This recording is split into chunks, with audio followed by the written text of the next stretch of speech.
contribution made by the members from 15% to 20%, Right Honorable Speaker. 3 is to exclude the application of laws on succession to members or pensioner in case there is death. This one, Right Honorable Speaker,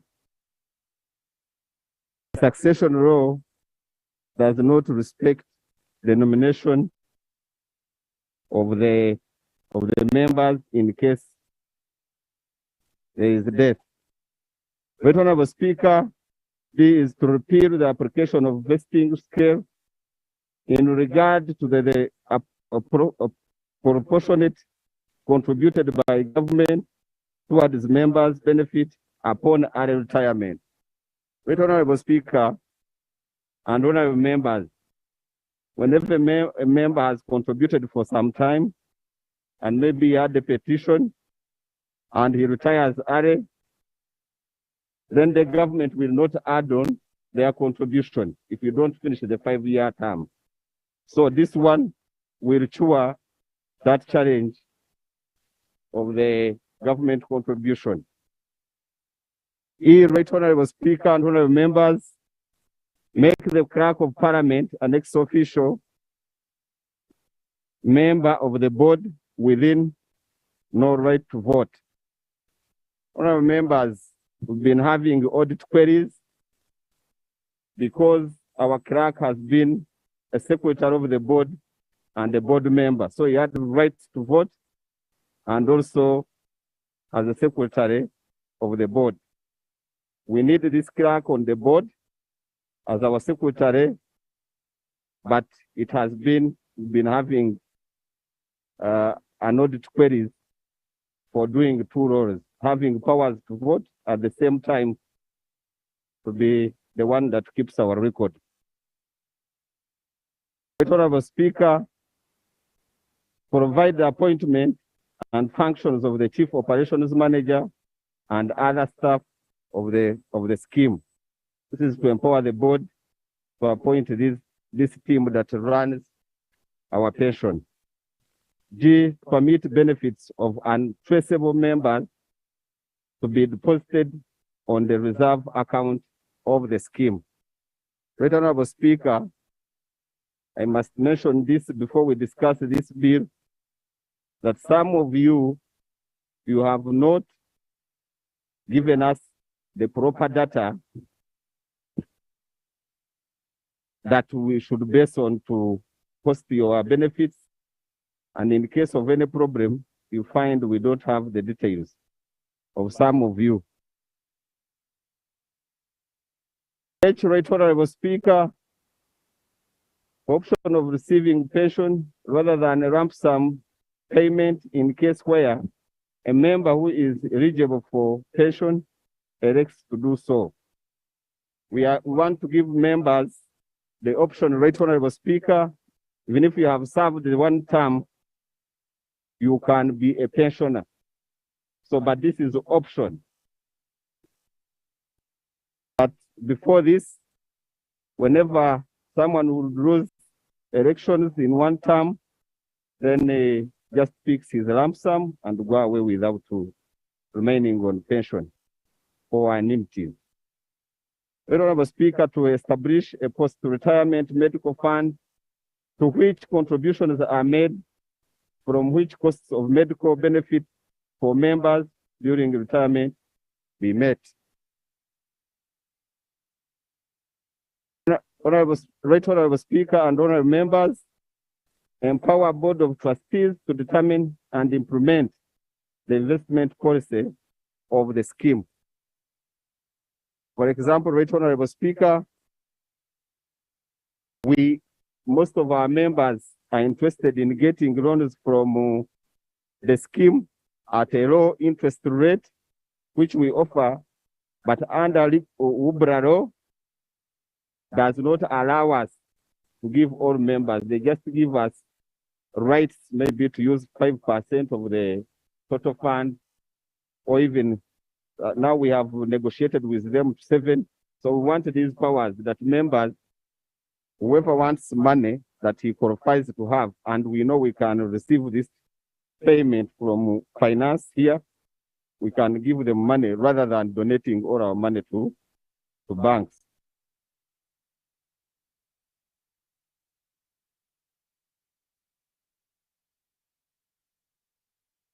Yeah, you want to say it again? Right, Honorable Speaker, I can repeat this. Empower the Board of Trustees to determine and implement investment policy of the scheme. Such that if we are to offer loans to our members, we can say, members, Honorable United, can you finish? Most obliged, Right Honorable Speaker. The last point, Right Honorable Speaker and Honorable members, provide dependents of the former Speaker and Deputy former Speaker to access retirement benefits of the Speaker or the Deputy Speaker. In accordance with this rule, Right Honorable Speaker, I beg to report. Thank you so much. Thank you so much, Honorable United. Can I now have the chairperson of legal present her report, a brief report?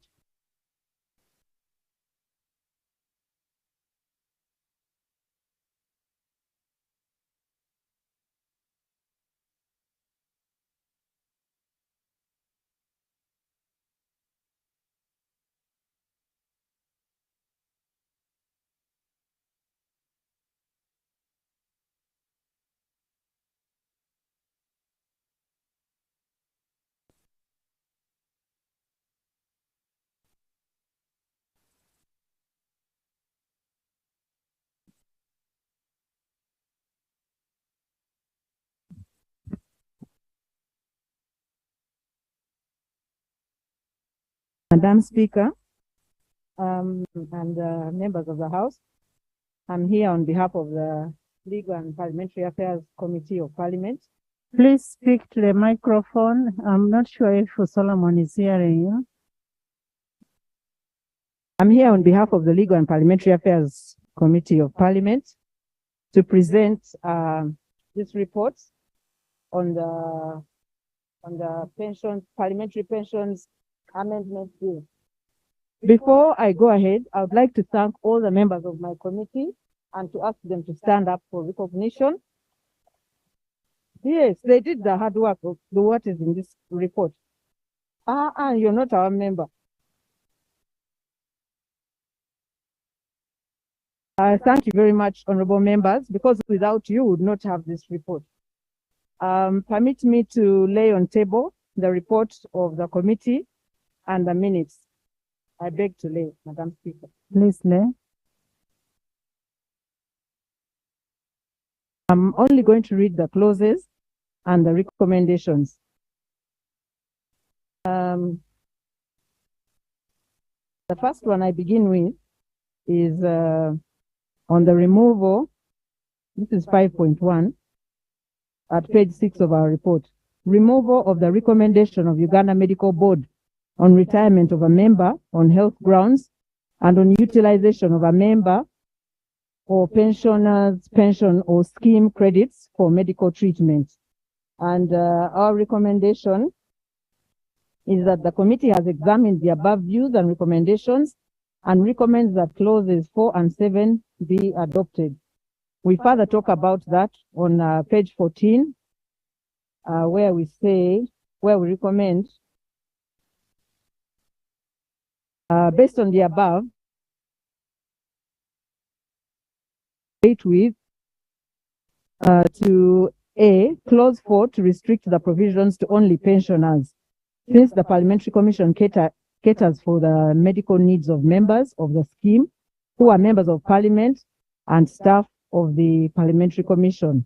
B, in clause 7, to harmonize the provision with the provisions of the Parliamentary Service in brackets Staff Regulations 219, which obligates in Regulation 6252 the Parliamentary Commission, Medical Board, to consider proposals of staff of the Parliamentary Commission for retirement on medical grounds.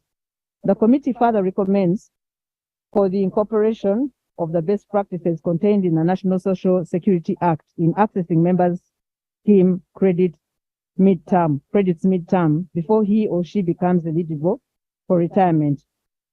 5.2 is an increase in members' contribution, and the committee recommended as follows.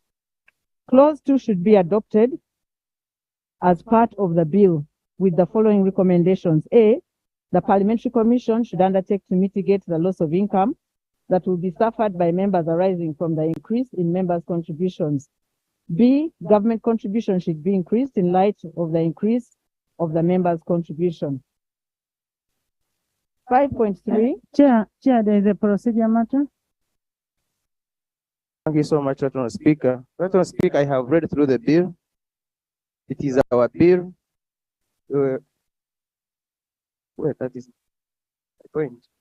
I would want to move that we directly go to the committee stage and consider clause by clause, rather than the chairperson having to go through this and then take more time, yet it is our bill. Yes, Ethan. Chair, first sit. Thank you so much, Madam Speaker. I wish to second the Honorable Mjichi that the committee chairperson stops there and then she explains to us more and more when we are at committee stage. So I also beg to second that we move to. Thank you, members. This bill was uploaded. Members have looked at it, and I now put a question that the parliamentary pension amendment be for the second time. Those in favor say the contrary, nay. The ayes have it. The Parliamentary Pensions Amendment Bill 2022, Bills Committee stage.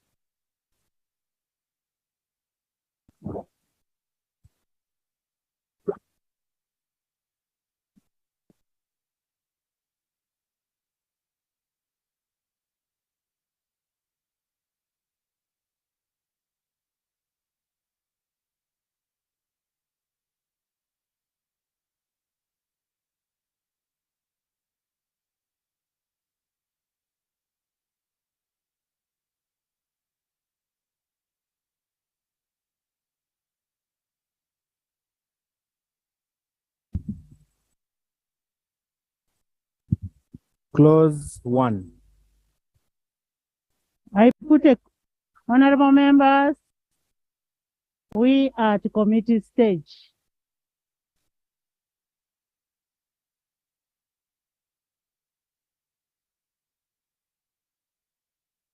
I put a question that clause 1 stands part of the bill. Those in favor say the contrary, nay.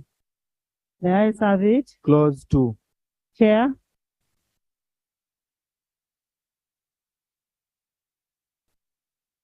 Chair.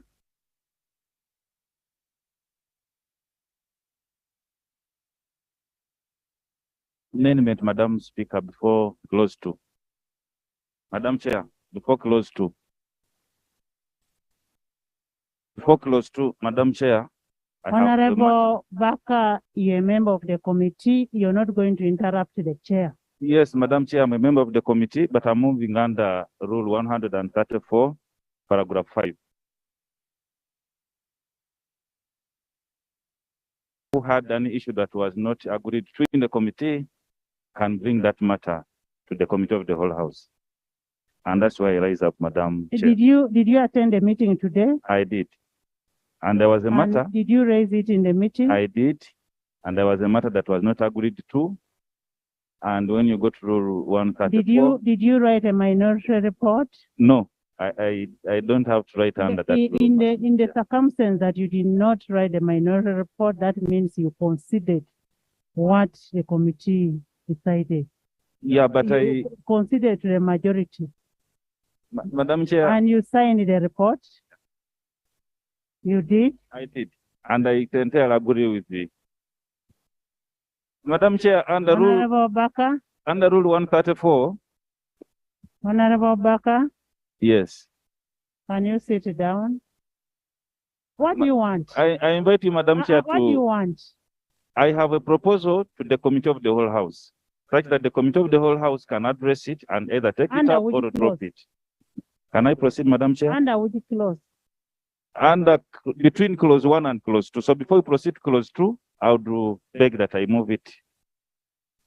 It is an amendment. Amendment clause to section 6 of the Principal Act. Okay. Thank you, Madam Chair.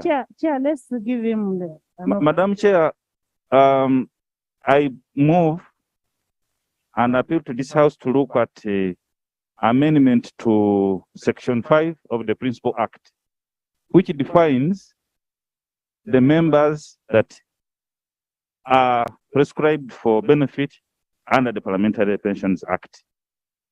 Now, Madam Chair, this House elects 9 members to the East African Legislative Assembly. Those members, while at the East African Legislative Assembly, earn a monthly emolument and also an annual gratuity, but they do not earn a pension at the East African Legislative Assembly. These are Ugandans just like us, who are serving at a very high level, who are entitled to a decent retirement package. Now, while here, this Parliament appropriates for them an emolument per month. It's not a salary, it's an emolument per month. Madam Speaker, the intent of this amendment Did you is say government contributes annual emolument? the government here in Uganda, this Parliament, Emolument salary. no, it's not. But while at the East African Legislative Assembly, they do not get a pension. They only get a gratuity. Do they get gratuity? They get a gratuity. Which is a retirement So the import of benefit. the amendment is to allow them to be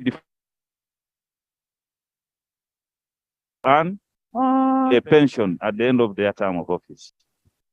Honorable Baka, what And- you want to reintroduce? You want to reintroduce new members into the pension, Yes, that's the which intention. is not acceptable. It affects Article 93 of the Constitution.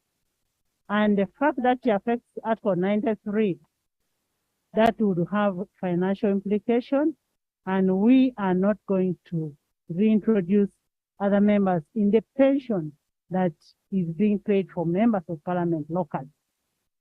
That's one. Two, the emolument they get here is not a salary. If they were getting salary from here, that one would consider it. But now that they don't get salary from here, the law automatically knocks them out. Next. I concede, Madam. Chair, we are at committee level. We are not at debate. Chair.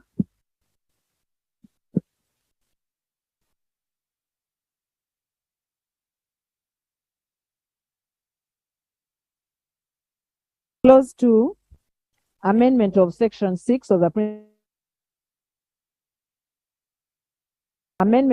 section 6 of the Principal Act.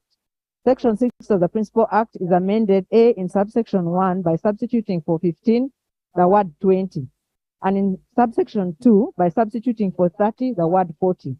The justification is to increase the rate of government contribution to a member's pension by 10% in recognition of the additional contribution by the member. Honorable Rokajara.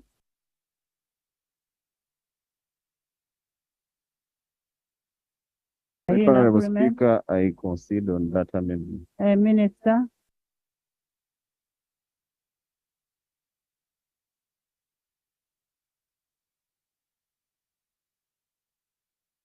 Madam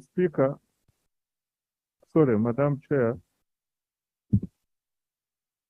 the proposal by the committee has got financial implications. And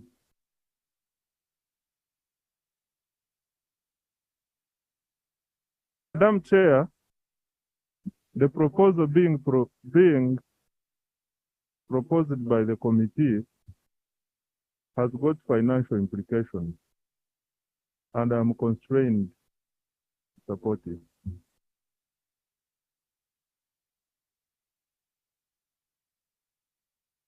Madam Chair.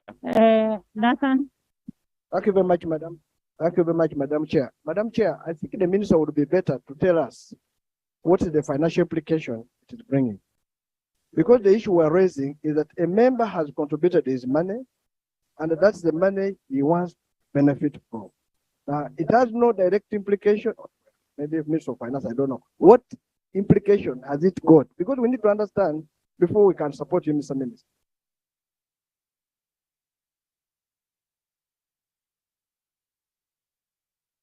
Honorable Minister, we are talking about members contributing their money. It is members' money.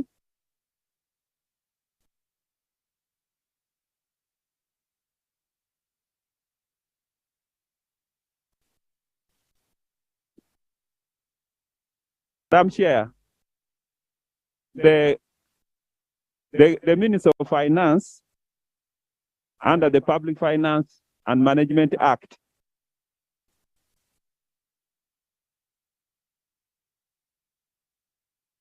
Public Finance and Management Act issued a certificate of financial implication to this bill. And we don't legislate in a restricted manner. This bill proposes, in fact, it's we members who are going to lose. Because they are now saying you increase your contribution. So our savings is going to increase, which is good for this government. According to the World Bank, the saving in Uganda is very low. So this will help you to meet the World Bank. Put the question. Honorable members, I put a question that clause 2 be amended as proposed. Those in favor say under the contrary nay. The ayes have it. Clause 2 as amended. I put a question that clause 2 as amended stands part of the bill. Those in favor say under the contrary nay. The ayes have it. Clause 3. Yeah.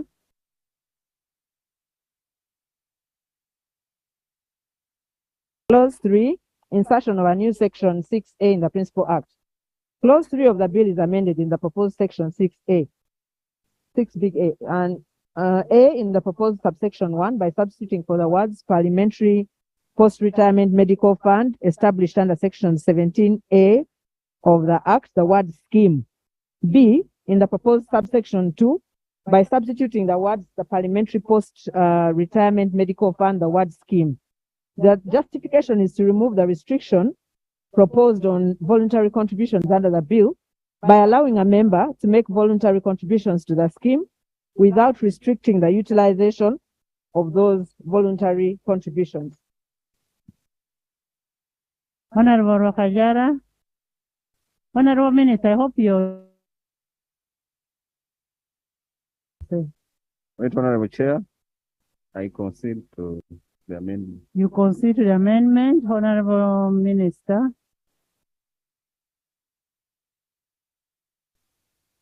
Madam Chair, I agree with the committee. Thank you. I put a question at clause 3 be amended as proposed. Those in favor say on the contrary nay. The ayes have it. Clause 3 as amended. I put a question that clause 3 as amended stands part of the bill. Those in favor say on the contrary nay. The ayes have it. Clause 4.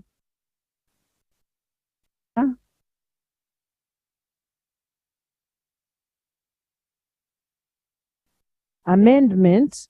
For clause 4, they substituted the following. Amendment of section 7B of the Principal Act. Section 7B of the Principal Act is amended by substituting for subsection 2B the following.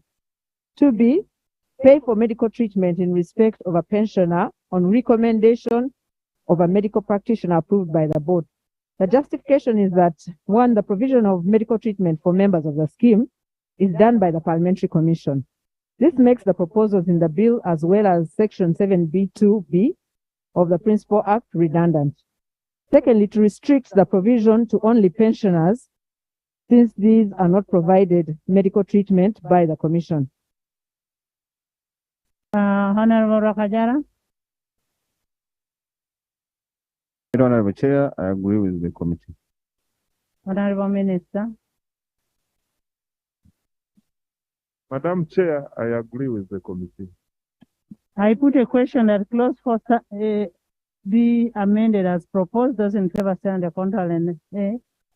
The ayes have it. Clause 4 as amended. I put a question that clause 4 as amended stands part of the bill. Those in favor say on the contrary, nay. The ayes have it. Clause 5. I put a question that clause 5 stands part of the bill. Those in favor say on the contrary, nay.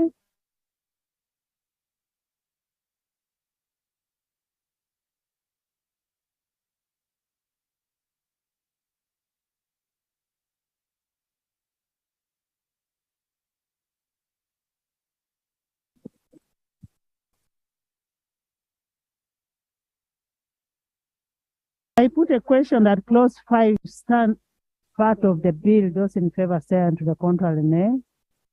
The ayes have it. Clause 6. I put a question that clause 6 stands part of the bill. Those in favor say on the contrary, nay. The ayes have it. New clause.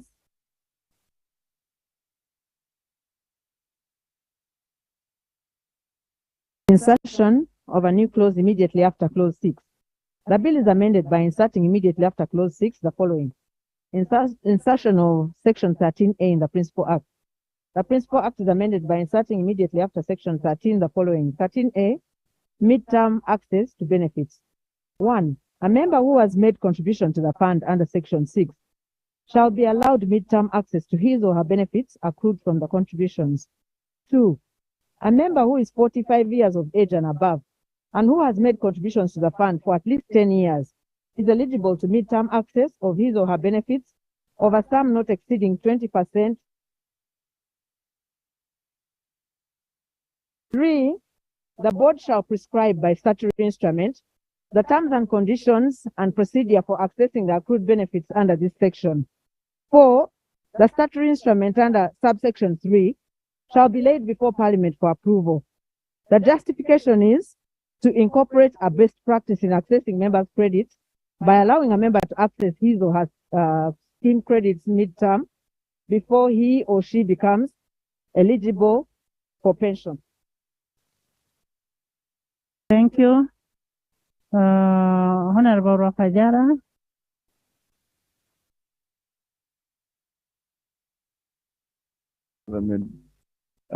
Right Honorable Chair, since there is already a precedence on the NSSF, which is also a pension scheme, I think I agree with the committee Thank you. as they have proposed. Can we have the microphones on? Let's first get from Honorable Anywa, Honorable Hanifa, then we'll come to you. Thank you, Madam Chair. Madam Chair, I would want the amendment to include the ex.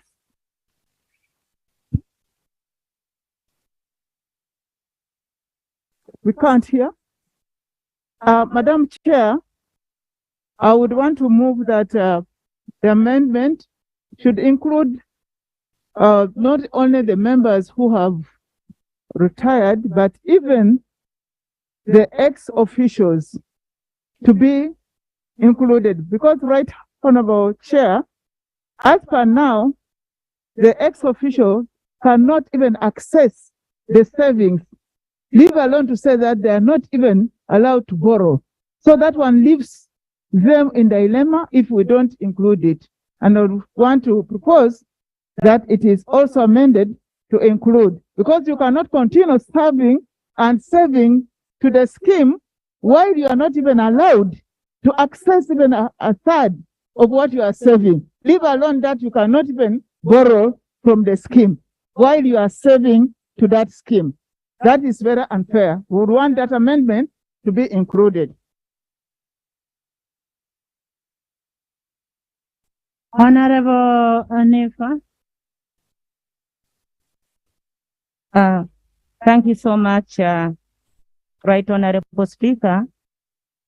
Right Honorable Speaker, I want to first of all apologize that I am taking the chair and members of this August House back on which is again. But right, Honorable Speaker and Honorable Members, Article number 4 amendment on number 4.7b that we have passed as a Minister of Health. We have not passed an article, we have passed a clause. The clause. So, and as a Minister of Health, I wanted to raise some issues of concern, and I'm sure. Honorable Minister, when you want a clause to be reconsidered, you ask for what? A recommittal. Do you want us to recommit? And that the time for recommittal has passed. It was supposed to be recommitted at that time.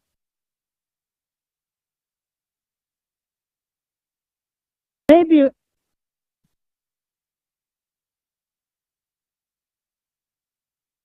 the chair. Honorable members, maybe we could just understand what she wants to raise. I am the chair. I am the chair of this house. I am the one chairing. I want to hear her concerns. Okay? Can you tell us your concern? Thank you so much, right, Chair. And thank you so much, my colleagues. My concern on behalf of the Minister of Health is that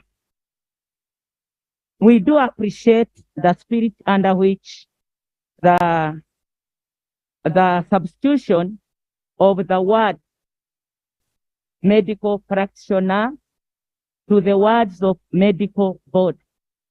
My concern and our concern as a ministry is one, that we are trying to understand what this is trying to cure, knowing that the board is composed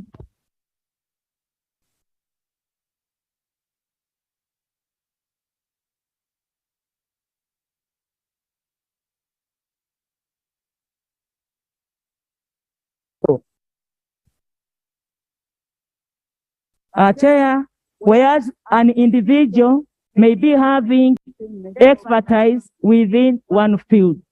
Now, when we are subjecting that it's on this individual, at the same time, this individual is supposed to be approved by the board, the medical board, which medical board the report and the mover is trying to do away with.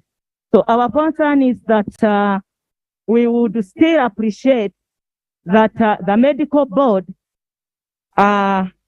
remains in charge with this mandate, and wherever there have been maybe shortcomings, then we could approve on them. That's my main concern right on. Thank you, thank you.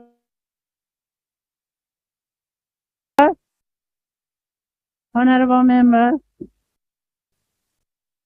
first of all, I want to make a clarification on the Honorable Anyua's issue. I want to refer you to Rule 129.3. This issue was brought, the motion was brought in the House, the bill was brought in the House. You ought to have taken your concerns to the committee. And the committee should have gotten your concerns and put it together in the bill. So you cannot make an amendment on the floor. That is one. Two, on the issue of the medical board. And it was good for you to hear from Musenga. It was good for her to raise it because they would castrate her. Yes. But honorable members, the clause was already passed. Can we go to the next clause? Procedure, Madam Speaker. Procedure.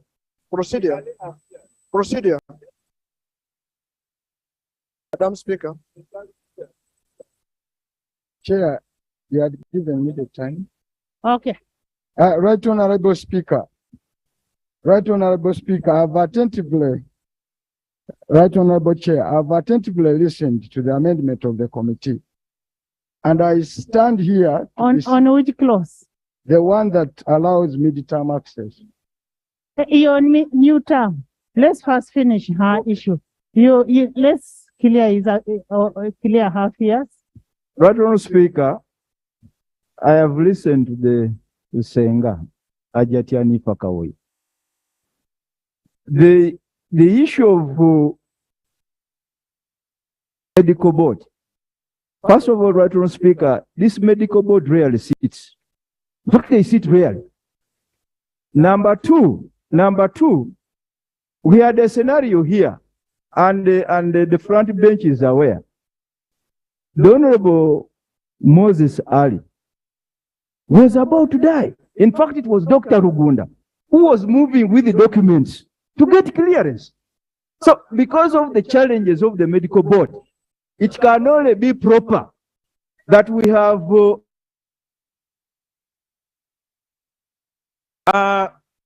Chair, I think the point the member is bringing is very important. The information I want to tell you that I'm happy that today the one who is chairing this session happened to be one of the victims. She was in a desperate situation. I don't want to mention her name, but right, Chair, the situation was so bad, and as commissioners, we had to take a decision that an action be taken. And let me tell you, we honored the medical board. The medical board, we interfaced with them, and they told us their challenges.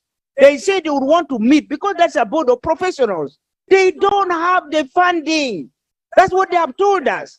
So that's why when we have serious cases, and I'm glad I was together with the mover of this bill, that we faced very, very serious challenges where lives were threatened, but we had to take decision to save life. So now that we are trying to help you members, why am I hearing contradictory information, including ministers? Why? Because when you fall sick, it is the speaker and the commission that will take care of you.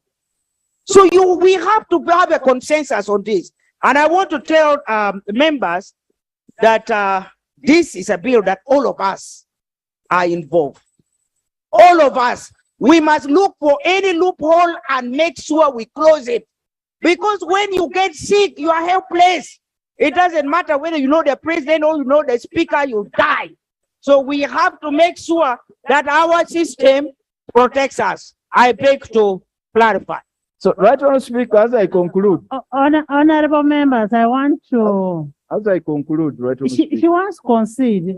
First, allow her to concede, because she has understood what we are saying. Thank you, Right Honorable Chair and Honorable colleagues. The concerns of the Minister of Health were in good faith. And now, having heard from colleagues and reading the mood of this House, and the challenges that the medical board has been going through, despite that we have been trying to overcome them, I do concede. Thank you so much. Yes, Nathan. Thank you very much, Madam Speaker. Madam Speaker, the procedures I'm raising will maybe help members tomorrow. A member is free to recommit a clause, but the appropriate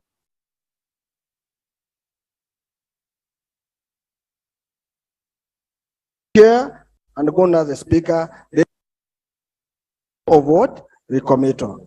Madam Speaker, Madam Chair, you have been so, I think because she's your singer. Otherwise, what you did, that she talks now when a clause has been passed, was wrong. And we want to ask her not to repeat it. She requested for it. She's a singer. Okay, that one, that. Now, okay, that one done. But the other one which I wanted to raise, which is final, Madam Honorable Beatrice Anywa raised an issue. Madam Speaker, Onabanywa is out of order. Why? No, I have ruled myself and I'm explaining. Now, Chair, Yes, now, myself, she never raised it in good faith. I know you're chair of BCU, not the chair of the House. Okay, I withdraw that. But Madam Chair, And I made a ruling that she was out of order. It was not correct because she ought to have taken her concerns to the committee. This bill has been with the committee for 45 days. but also, Madam Speaker, the issue is these are people who can be appointed today and tomorrow they are not there. And even if the committee had reconsidered it, back had considered it, would arrest you. Because these are people who can be appointed in the morning and in the evening they are not there. And that would be very dangerous for if we pass it in the law. Thank you very much, Madam Chair. Madam Chair, I want to allay the fears of the members, the ex-official members. Under clause 5, membership of the scheme shall consist of all members of parliament, whether elected or ex-official, and members of staff. So you are covered under this clause. So that is sufficient. But also, Right Honorable Speaker, I know you have already ruled on this, and Senga has conceded. We could qualify the issue of the medical practitioner at a consultant level. That would be okay. Otherwise, we run a risk, Right Honorable Speaker, of people simply going to anybody for as long, even somebody who has just qualified, the medical officer is a medical practitioner. We should qualify medical practitioner at consultant level. That makes sense, Right Honorable Speaker. Thank you, Right Honorable Speaker.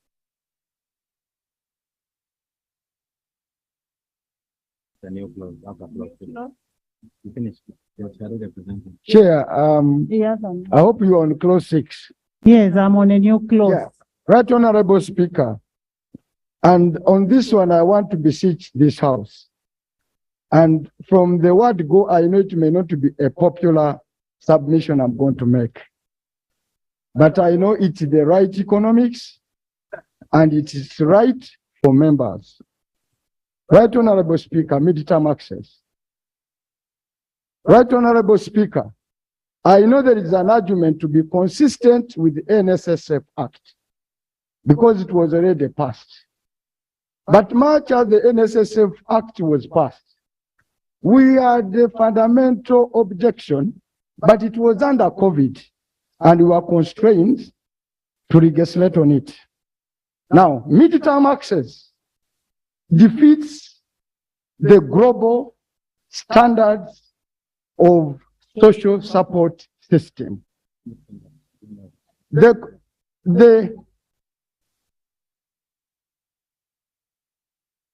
Sarah, when you were speaking, they gave you chance. Right Honorable Chair, I'm very careful while I'm submitting on this. I think I qualify to have even midterm access. And I'm Right Honorable Speaker, we must in this country fully internalize the concept of social support and the concept of helping people who face a crisis. At COVID level, savers in NSF needed a relief. But members' contribution in the pension scheme is to stand with us when we have retired. And we need every penny at that time. Now, midterm access creates a danger that some people can access this money and wrongly reinvest it. We've met ex-official members of parliament who are in their state. Now, we know we have capacity to borrow on our emoluments and our salary. And we know the story. What is going on in this country? Right Honorable Speaker, and I know your office has taken even extreme care to try and gag members not to borrow over certain limits. Because once you create that access, you create a room for people to abuse it. This may not be popular because I know in economics you say a penny today is more important than a penny tomorrow. But a money saved will stand for you at a time when you are no longer earning. Now you access it when you are earning, wrongly invest it, and you lose an opportunity. Right, Honorable Chair, I stand here to beseech this House to reject this amendment. To say that this amendment, once carried, will run a danger of our members running into dangerous waters. We created, Honorable Speaker was here. When Honorable Kakoza went to the courts of law, allowed us to access gratuity, and it became an annual payment. Because of that, members were saving gratuity, and this gratuity would benefit them at times of campaigns. Why we have a high attrition rate in this parliament? It's because of lack of campaign finance. Gratuity used to serve us well. Yes, we've understood what you're saying. This article says you must have saved for 10 years consistently without a break. Without a break. And then you must be 40 and above. Yes. So 45. So you'll find very few people even qualify for this money. And when you're debating it, I also want you to look at the time value of money. Yes. And remember, this is my money, not yours.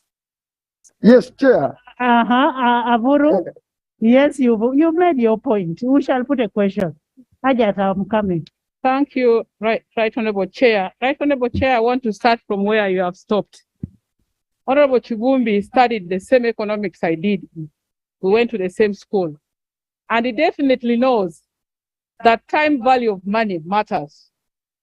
And then two, Right Honorable Speaker, I want to categorically state that I welcome the midterm access because the president has already been set with NSSF. But Right Honorable Speaker, I want this House to consider that in terms of numbers of years, in Parliament, we don't serve in terms of numbers of years. We serve in terms of the terms. We look at terms. You serve one term, which is 5 years. You serve another term, 5 years. We should include in this clause that one can access midterm when you clock 45 years. But when you have served 2 terms, you should be a pensioner, like any other member of Parliament. At 10 years, common sense. Now, Right Honorable Speaker, 2 terms, when I come midway, when I come 1 year to election, I go back and it is counted 1 term. No. It is counted as 1 year. We are talking about 10 years consistently, not these ones that break. You come this term, then you miss in the next term. That's okay. Okay. Can the minister help? Chair, you had given me opportunity. Madam Chair, I have an inquiry. Yes, I have perused the report. The report suggests if you have served 1 term and you are above 45, you can make a choice of either getting your total refund there and then, or be a pensioner. Why? I think the whole essence of the pension is to ensure that this person leads a fair and comfortable life. Why can't we take our stand and say whether you have served 1 term, as long as you are above 45, you are pensionable? Can't we take it at that? That is not a choice. That's a different one. Chair, I think honorable member is on a different clause, which we have not reached. We have not reached that. This one is midterm access, Right Honorable Chair. Yes, Aisha. Thank you, Right Honorable Chair. Honorable Mwanga makes a lot of sense when it comes to ordinary pension schemes. Under ordinary pension schemes where people retire at age 55, it makes sense you can go through your age time. But even then, we gave space for people. But in this particular sense, you'll find a member of Parliament who is in Parliament at even 70 years. And if you deny such a person, at least part of his saving to do business would be a bad thing. We have people who will retire almost at the departing time. So in light of the scheme we have, that even people can stay in parliament up to 70 years or even above, it makes sense that at one time when someone serves like 2 terms, someone be able to access midterm his savings. That's a different clause, by the way. No, madam. The clause, right, Honorable Chair, the clause we are amending is that if someone has served... We are not amending, we are introducing a new clause. Chair, yes. It has never existed. We are introducing it. I agree with you. The clause we are introducing is that if someone has served at least 10 years and is above 45 years, would access midterm. That's what they said. And I'm in support of it because the argument of Honorable Mwanga Chivumbi is that you need every penny at your retirement. But this kind of scheme is that our retirement actually might not come because sometimes you live when you're about to die. It's important that we get money and utilize it when we can still work. Thank you.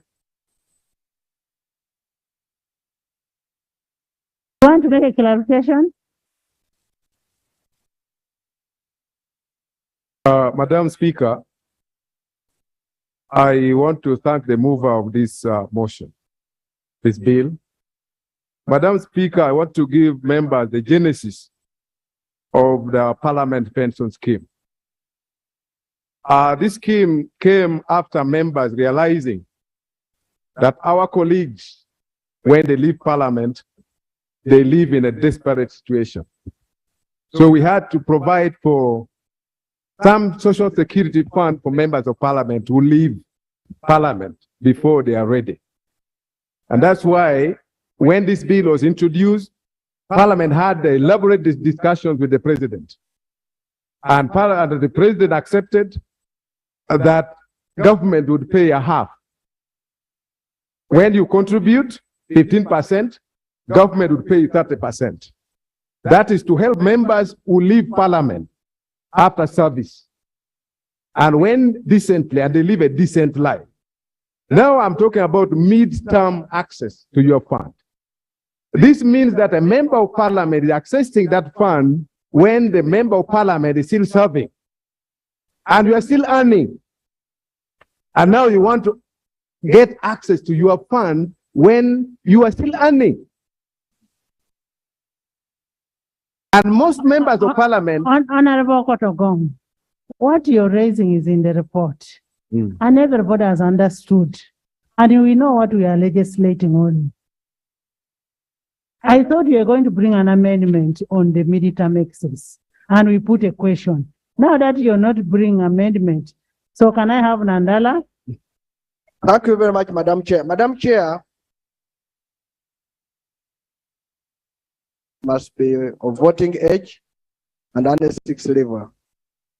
So, Madam Chair, the word pension, and almost there's no age when a member of Parliament retires. And that's why we get a complication. That's why I want to agree with my sister there. Now, because we don't have an age of retirement, is where it was coming in to find a middle ground to deal with when a member of Parliament leaves the House. And Madam Speaker, what we should do is when colleagues leave. And when colleagues leave, if you see them, if they have not prepared well, they're already in a bad state. Well, but it would be better for us to cater for them when they have left the House. It is dangerous for us to allow a member of Parliament to get money when he's still in a member of Parliament. He will go and take it in that conference, and at the end of the day, it is gone. The only fallback position when you have left Parliament is that pension money. And that's why I want to plead with members of Parliament that you can access money when you leave. But you also, you're free. They have brought a good amendment that you can now borrow from your pension. And when you borrow from your pension, instead of going to the commercial bank, your money will be easily allowed to you, and you go and use, and they will be deducting. So this is a covered part. I would request all of you members, don't accept us to take away our money now, tomorrow we shall be the people suffering and you'll regret. Proceed. Thank you very much, Madam Chair. And I would want to support Honorable Nandala. Madam Chair, I want to put this before the members of Parliament. Madam Chair, first of all, our scheme is a small scheme. Let me give my submission. Our scheme is a small scheme as compared to the NSSF. Madam Chair, the moment we accept midterm, members, I want to put this before you. We are here in Parliament. At the end of this term, if a member does not spend 2 terms or does not come back and has spent only 1 term, we'll take all their money, their pension.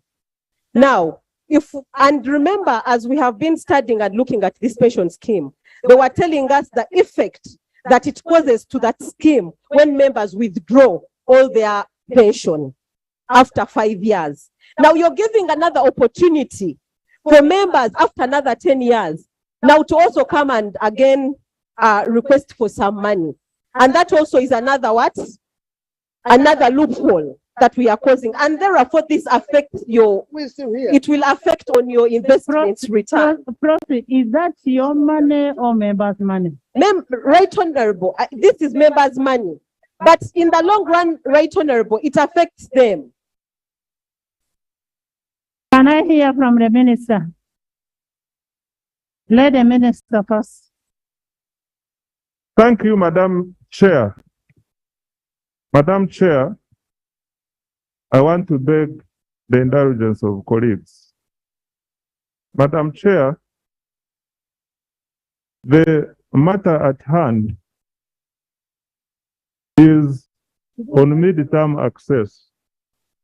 The committee has proposed that we allow members of the pension scheme to access money at midterm. Madam Chair, the principle behind midterm access is to allow savers get some money to be able to do something when they are still strong. Madam Chair, the proposal the committee is bringing is not to allow every member to access midterm. The committee is saying, or more, like myself, I've been saving with the scheme for the last 11 years. And assuming I wanted the money to build the house, I believe 20% is reasonable money to enable me complete my house and I live renting. That principle, Madam Chair, is a good principle. The risk members are posing, which is the real risk, is the risk of depletion of the fund. To guard against the risk of depletion of the fund is not to give this midterm access to everybody. If this midterm can be given when a member has served for 10 years or more, I don't see any problem with it. Madam Chair, the committee, I can take Honorable Aisha's clarification. Thank you so much. I just want to seek clarification from you, an economist. I have had arguments that after all, the scheme is being able to put an avenue for loan facility. Does it make logical sense to get money at a cost? Because the loan is at a cost. Does it make logical sense to get money at a cost, whereas I could get my own savings and do something?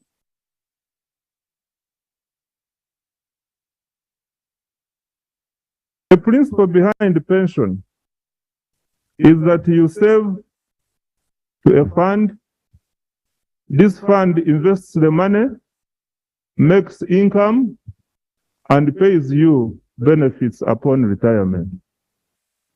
The fund, when the fund invests the money, they earn interest income. Why the borrowing idea comes, you are not borrowing from your own money. You are not borrowing from parliamentary commission. This money you have surrendered it to a pension fund, which is supposed to invest it and makes you income. That's why the interest rate on the funds you borrow come in. Can we, Madam Chair, can I propose so that we move? Madam Chair.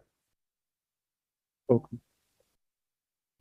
Thank you, Honorable Minister. For the first time, I'm agreeing with the Honorable Minister of Finance on this matter. Madam Chair, first, the 20% midterm is not compulsory. If you don't want, don't get it. Don't get it. So we are not, it's not being forced on anyone. It's just like our savings we do in the circle here. You can keep saving every month. If you want to withdraw, you can withdraw. If you don't want, you keep it. I agree with you, the Honorable Minister. I should not suffer by going to the bank and borrow money at 27%. Yet I can be able to access 20% of what I've saved the last 22 years or so. So, Right Honorable Speaker, I think it's the right time that you put the question. The worries people have, I say, it will deplete. They are already safeguards, 10 years, continuously. If you have not, you can't. So, Right Honorable Speaker, we just put the question and then we move on. Thank you. Thank you very much, Madam Chair. Madam Chair, we have spent time on this clause for absolutely, in my view, maybe members are confused by the different views that are coming on the floor. But honorable colleagues, this is your pension. It is your money. You have served for 10 years. Assuming you joined this parliament when you're 45 years or 50, you will be 60 years. And maybe by God's grace, you are still a member of parliament. Why should I be left to go and borrow from the bank at 16% interest? Yet my money is lying there for who to enjoy tomorrow? You want me to this money to be given to people, yet I could have used it to invest. Not everybody is picking this money to go and spend in Nyege and other things, right, Honorable Speaker? We are adults. We need to invest our money for the younger our young children. So, right, Honorable Speaker, I want to propose this money, as said, is not midterm access, is not for everybody. Not everybody is going to pick this money, but there are those who may want to get this money. So, right, Honorable Speaker, I want to request that you put the question on the committee's proposal and we vote. Honorable Minister, just a second. Right, Honorable Chair, my submissions on the initial on the NSSF amendment bill that triggered the midterm access, my thoughts have not changed, and I thought there was a problem with it. Now that this is a parliament, we need to understand that there's a difference between a transfer earning and a transfer payment.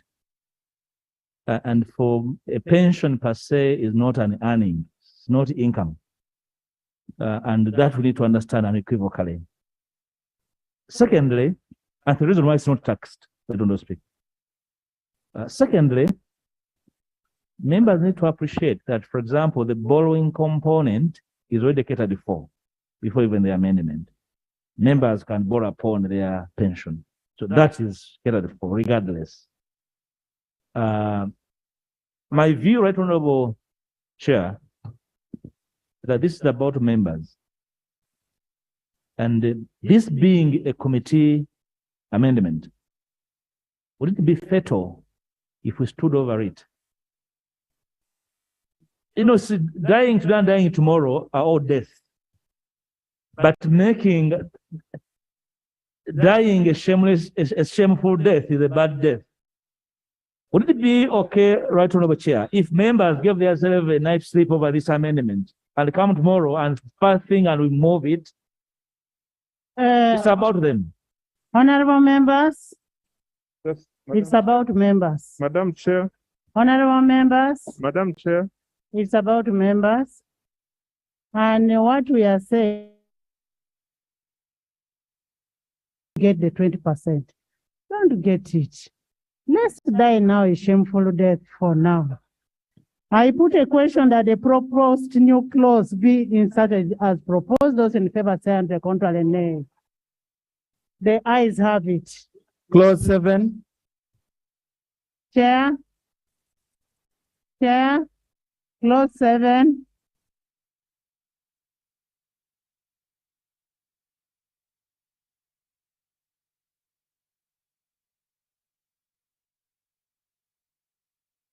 Of Section 15 of the Principal Act. For Clause 7, they substituted the following.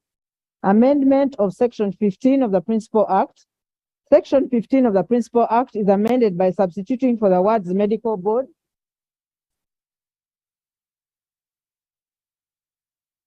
Section 15 of the Principal Act is amended by substituting for the words medical board and a medical board appointed by the Director General of Medical Services the words parliamentary commission. Medical board, in the case of a member who is a staff of the parliamentary commission or a medical practitioner approved by the board in the case of a member who is a member of parliament. The justification is to harmonize the provision with the provisions of the parliamentary service in brackets staff regulations 219, which obligates in regulation 6252 the Parliamentary Commission Medical Board to consider proposals of staff of the Parliamentary Commission for retirement on medical grounds. Honorable Rakajala.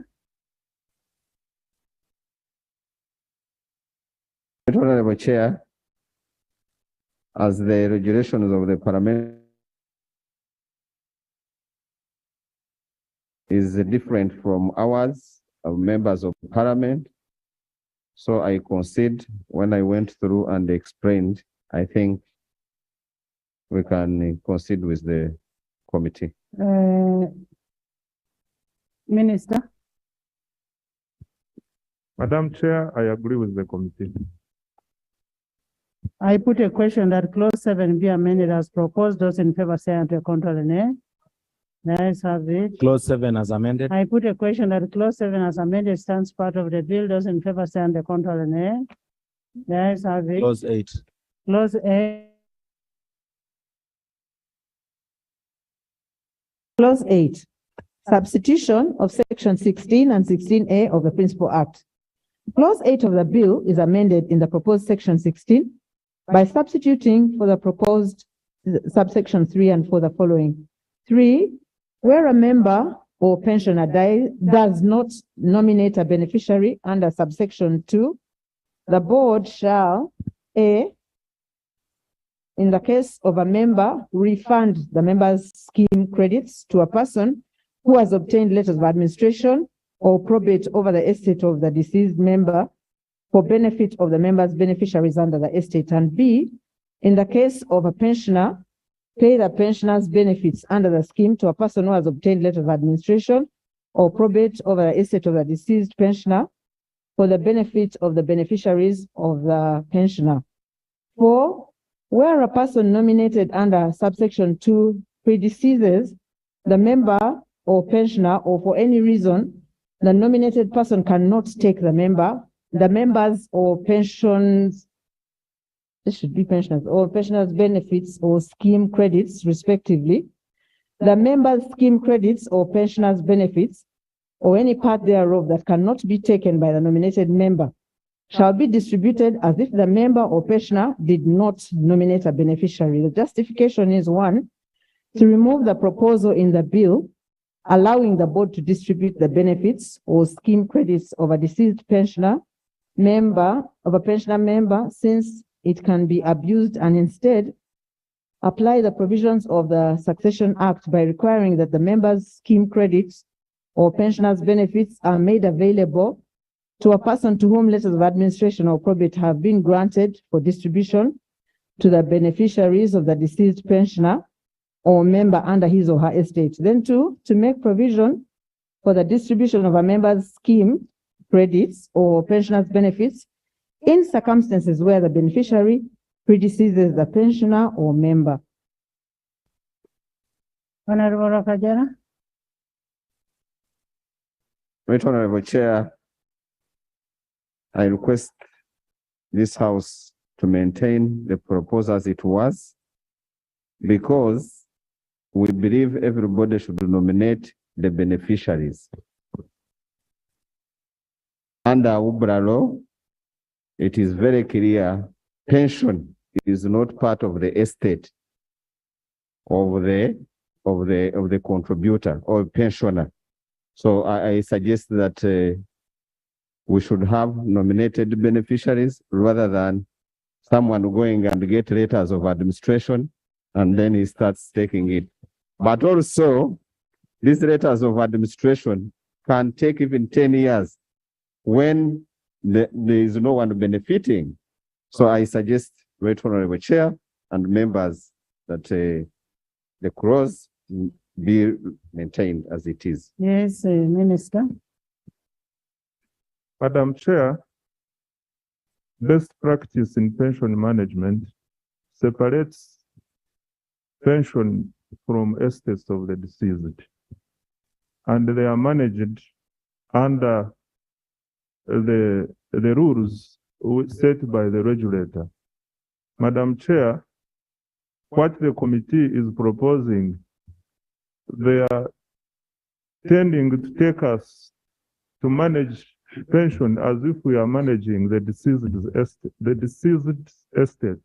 And I therefore agree with the mover of the bill that we maintain the provision as it is in the bill, not as proposed by the committee. Honorable members, I put a question that the clause 8 stands part of the bill. Those in favor say on the contrary, nay. The ayes have it. Clause 9. Clause 9.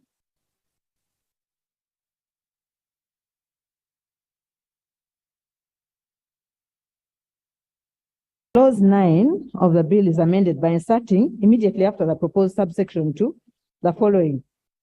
The board shall deduct an amount not exceeding 2% of the contribution made under section 6 and remit the contribution to the parliamentary post-retirement medical fund for the benefit of the member. The justification is to require the board to deduct a percentage not exceeding 2% of the contributions of each member to be remitted to the parliamentary post-retirement medical fund. Secondly, to ensure that every member contributes to the parliamentary post-retirement medical fund rather than making the contribution voluntary.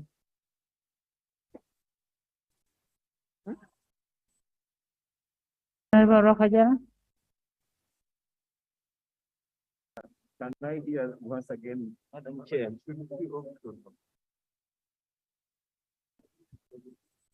Right Honorable Chair, and not to scrutinize this, if I request if the chairperson of the committee could repeat the, yes, please. Madam Chair, what the chairperson of the committee is proposing is that all members be compelled to contribute 2% to the medical fund. The essence here is that this fund takes care of the medical bills when the savers are no longer working.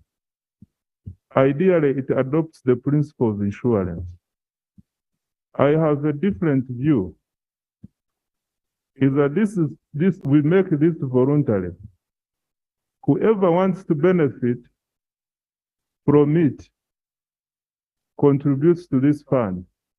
And if you don't want to benefit, then you have an option of not contributing. It's a view which can be debated. Honorable, yes, I'd like to inform my very good friend the social responsibility to each other.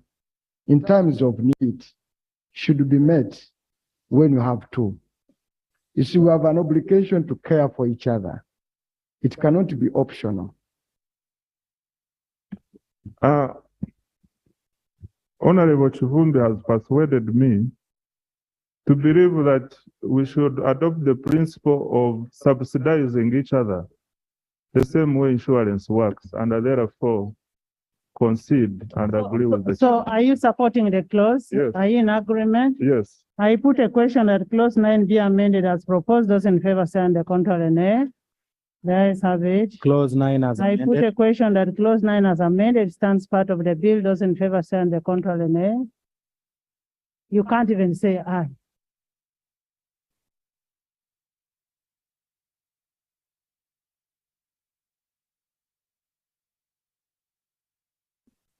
There is have it. Clause 11. I put a question that clause 11 stands part of the bill. Those in favor say on the contrary, nay. There is have it. Clause 12. I put a question that clause 12.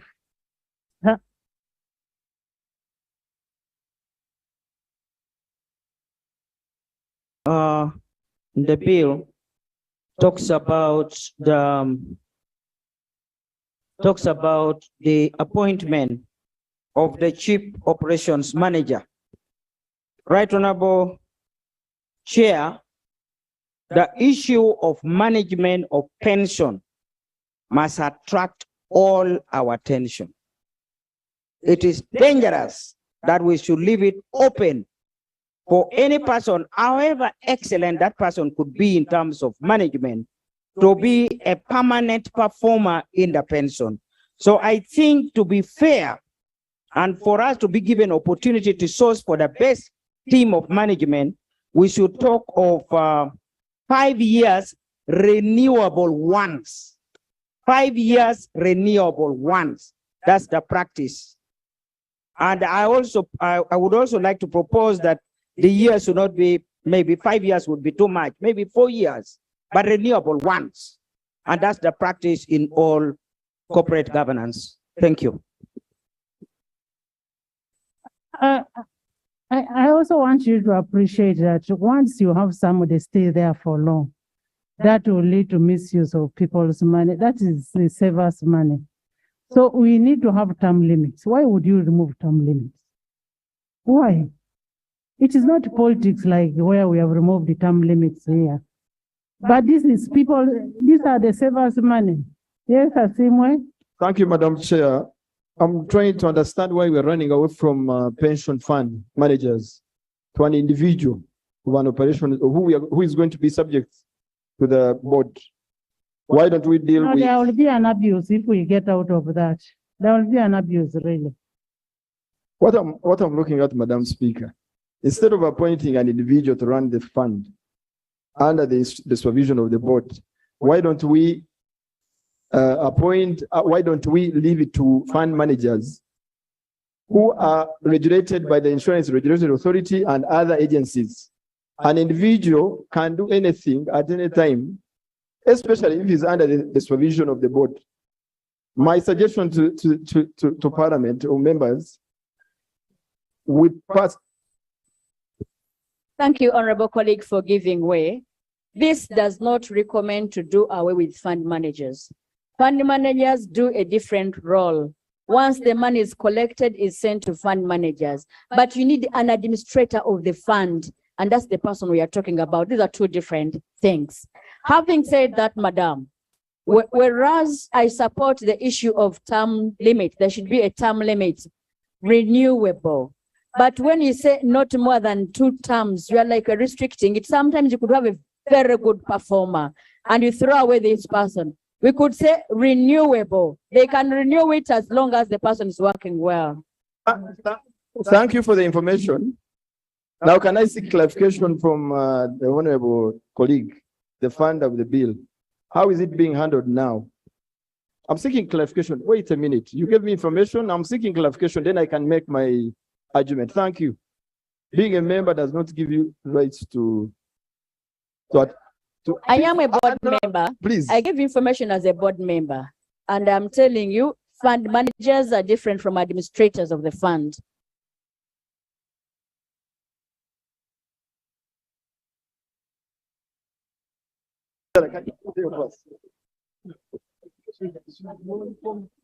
It's okay. It's okay.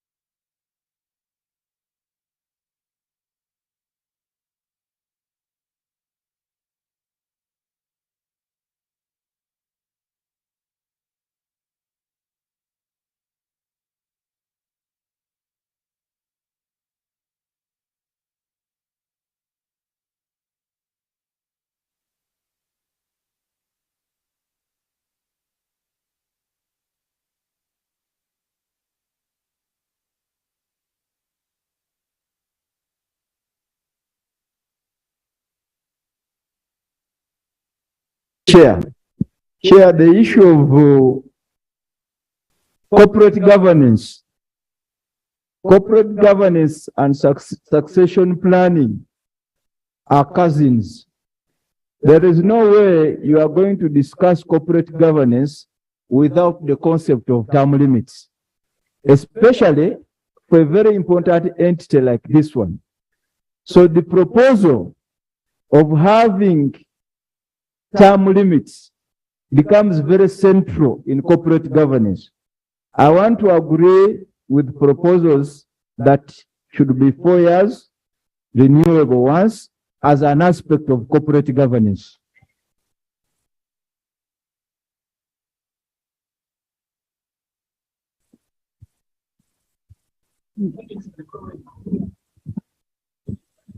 Madam Chair, whereas the proposal being brought by Honorable Cecilia and supported by Honorable Suman could be having reasonable grounds, I beg your indulgence. We have just had a precedence in this House that proposals should be sent to the committee looks at them, and then before they are brought to this House. I therefore rise on the point of procedure. Is it procedurally okay for Honorable Cecilia Ogwaro to begin introducing new things in the bill which have not been discussed, brought to the attention of the committee?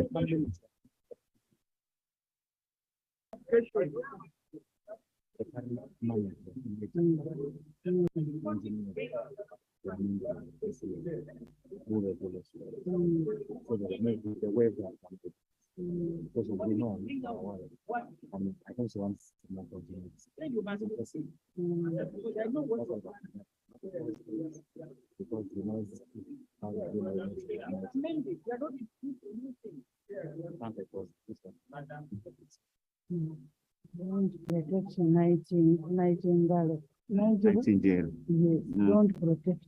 That's for us to want for 4 years and renewable.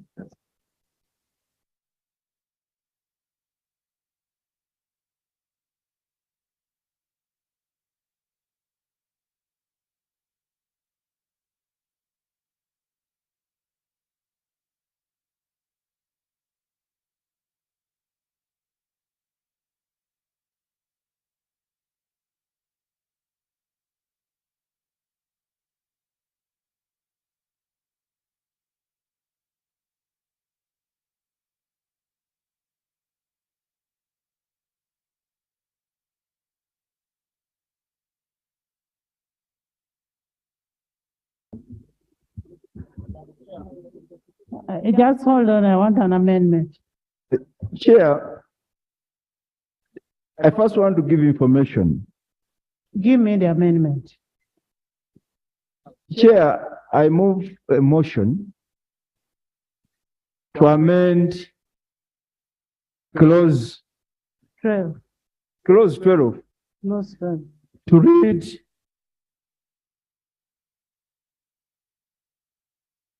read that the scheme shall have a chief operations manager who shall be appointed by the board for a term of 4 years, renewable once. I beg to move. Is that seconded? Chair, although he has come up with an amendment, I would further do the amendment that in pension schemes, this is finance management kind of business that needs some time. I thought if it was 5 renewable ones, maybe would be better. Because this is, first of all, this is a practice in many other fund management. And also knowing the delicate Honorable Rakajara, we shall still bring in an amendment if there is need to be. Chair. I put a question that clause 12. The title, Chair. The position. I put a question that clause 12 be amended as proposed by Honorable Asumani Bataleva. Those in favor say on the contrary, nay. The ayes have it. Clause 12 as amended. I put a in favor say on the contrary, nay. The ayes have it. Clause 13. I put a question that clause 13 stands part of the bill. Those in favor say on the contrary, nay. The ayes have it. Clause 14. I put a question that clause 14 stands part of the bill. Those in favor say on the contrary, nay. The ayes have it. Clause 15. Chair. Clause 15, amendment of section 20D of the Principal Act. Clause 15 of the bill is amended by substituting for the proposed subsection 2 the following. 2, notwithstanding the provisions of any other written law, the investment policy of the scheme in respect of the scheme's lending to its members shall be implemented in a manner determined by the board. Justification, the provision is to allow the scheme to determine the investment policy in respect of the scheme's lending policy. Repeat, Clause 15 of the bill is amended by substituting for the proposed subsection 2 the following. Notwithstanding the provisions of any other written law, the investment policy of the scheme in respect of the scheme's lending to its members shall be implemented in a manner to be determined by the board. Justification, the provision is to allow the scheme to determine the investment policy in respect of the scheme's lending policy.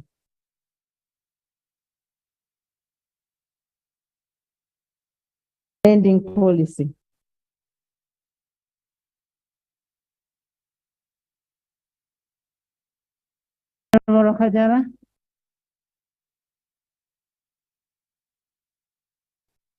Right Honorable Chair, my proposal in the bill was very clear. I wanted that the board determines the investment asset policy, but the committee did the amendment that the investment policies that we determine, apart from the UBRA law that determines the asset classes of investment, that we can only agree on loans that we offer. And what they are trying to ensure is that we, as the law now it is, we allowed only to you to lend up to 7% of total asset of the fund. So this one will give us an opportunity that once members want to borrow and they qualify according to the regulations of the fund, you can borrow rather than members going to the banks and borrow at a higher rate. We can lend at a lower rate such that we have return on investment. Yes, clarification. Thank you, Honorable Rakajara. The proposal of Honorable Rakajara was about investment policy. An investment policy is inclusive.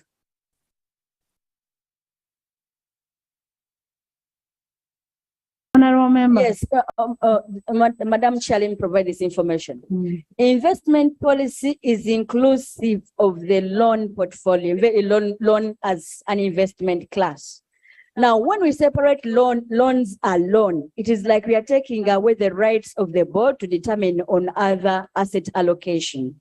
So the way it had been proposed, board having right to determine the investment policy was sufficient to cover all other asset classes plus the loans. That would take away the restrictions that we are being given by UBRA. I think it is sufficient to stay the on the committee. And when you look at what the chair was provision of any other written law, you're creating a supremacy clause within the law. Chair, that is the committee, but my proposal in the bill is very clear that the board, I give you an opportunity, please, Chair, add on. Chair, I have looked at the proposal of the committee. Somebody who has served in that board for quite some time. Chair, I would rather go by the proposal in the bill. I go by the proposal in the bill. Madam Chair, the wisdom of the committee was that leaving the board to do the investment policy would be giving them a wide open door. That's why we restricted them to only loans. The other, they should be regulated. But for loans, for our benefit, we gave them an open door. information.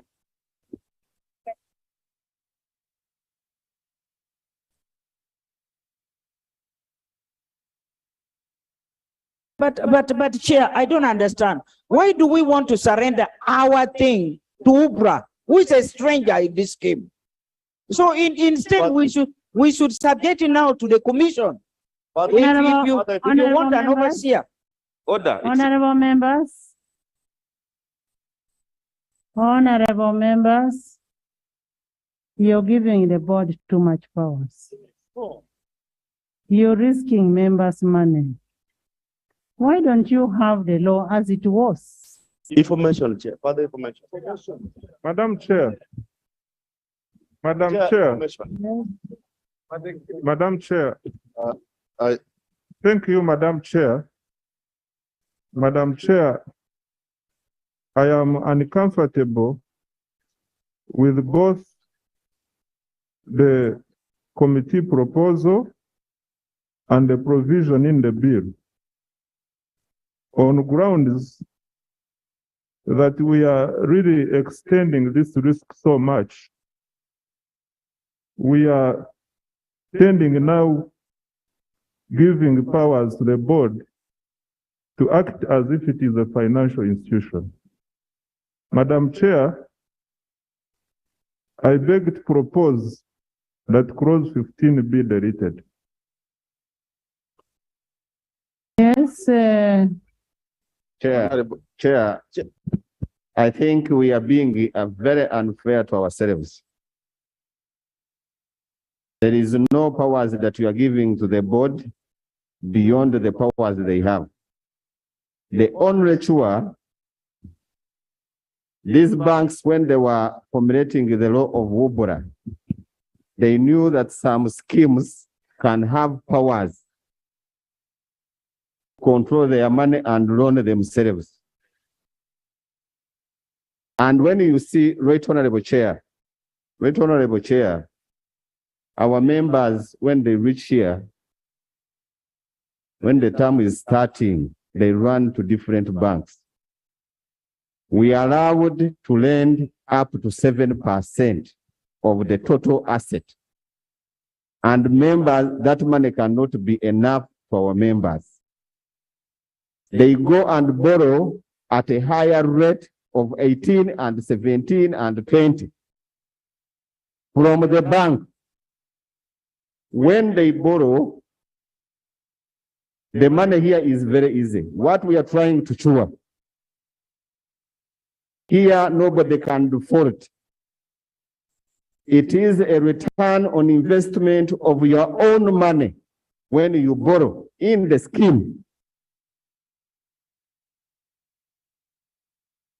Yet, when we borrow from outside, the return on investment goes to others. They keep on limiting us to lend little, and then we don't get return on investment and on easy money.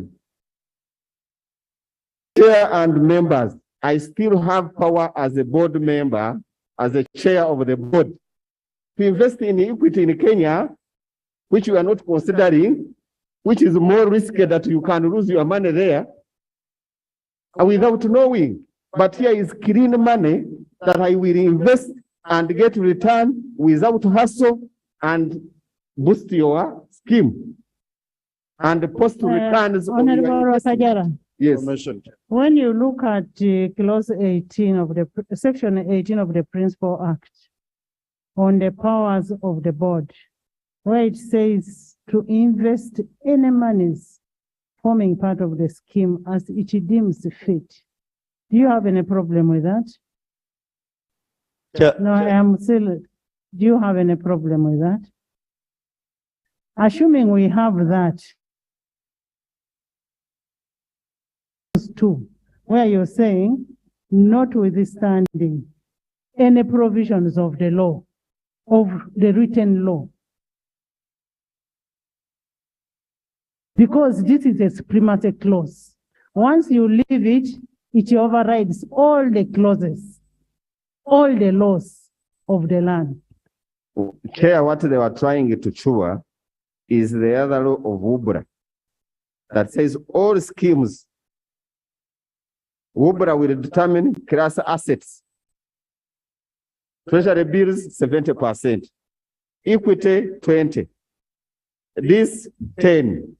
This 10. Then when it comes to us who can lend ourselves and make money from ourselves, it limits us. So this is what we are trying to our members.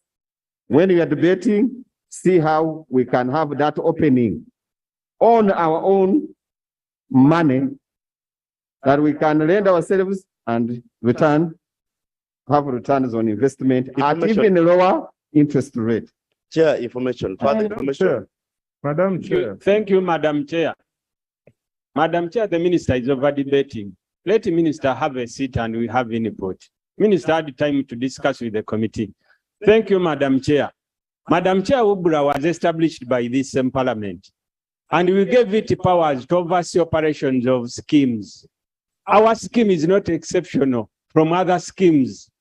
Madam Chair, the board, these are people that we have given responsibility to do and oversee some work. With the owners of the money, we are saying, your limits are here. Let the rest of these other operations be overseen by UBRA. So unless there is something, Madam Chair, board must have limits and UBRA must have powers to oversee. Otherwise, we have had issues with the board. We are having issues with different boards in different bodies. So let the board have its limits and let UBRA remain as a body that oversees the rest of the operations. But I think you can also negotiate with UBRA because it's a regulator and it is an administrative matter. We formed UBRA and we still have an option of negotiating with them on what your fears are. But don't bring a supremacy clause. Further information. Yes, Katesh. Then Madam Chair, I want to give a submission from a technical point of view, because I was the chairman of the scheme for 6 years. This is a pension scheme. It is not a circle. As we debate these clauses, we must not change the objective of this scheme. If we want to turn it into a lending institution, a SACCO, we are going to miss the point. Why this? Can you give? It's my maiden submission on this matter. Therefore, Madam Chair. You workers, you seems you want to take our money. Madam Chair, we should not dilute. Our money. We should not dilute the powers of UBRA, provide oversight over this matter, because the whole purpose is protect members' savings. You are talking of investment, 7%, what is it? We are looking at investments of 30. You are going to drain this fund by drawing out all the money when you have actually committed it for investments for a long term. Therefore, I want to support the minister's proposal. And Chair, I think you have enough powers, but you should make sure you do not dilute the oversight of UBRA over this act. And members, as we debate, this pension scheme is not a scheme of SACCO or a financial institution. We must not dilute the overall purpose. It is for us when we have retired, and we need to have it when we can no longer do what? Access any source of income. I submit. Honorable members, excuse me, Chair. we all have a stake on this thing. Yes, Chair. We are deleting clause 15. Before you delete, Chair. And I know why I'm saying we are deleting.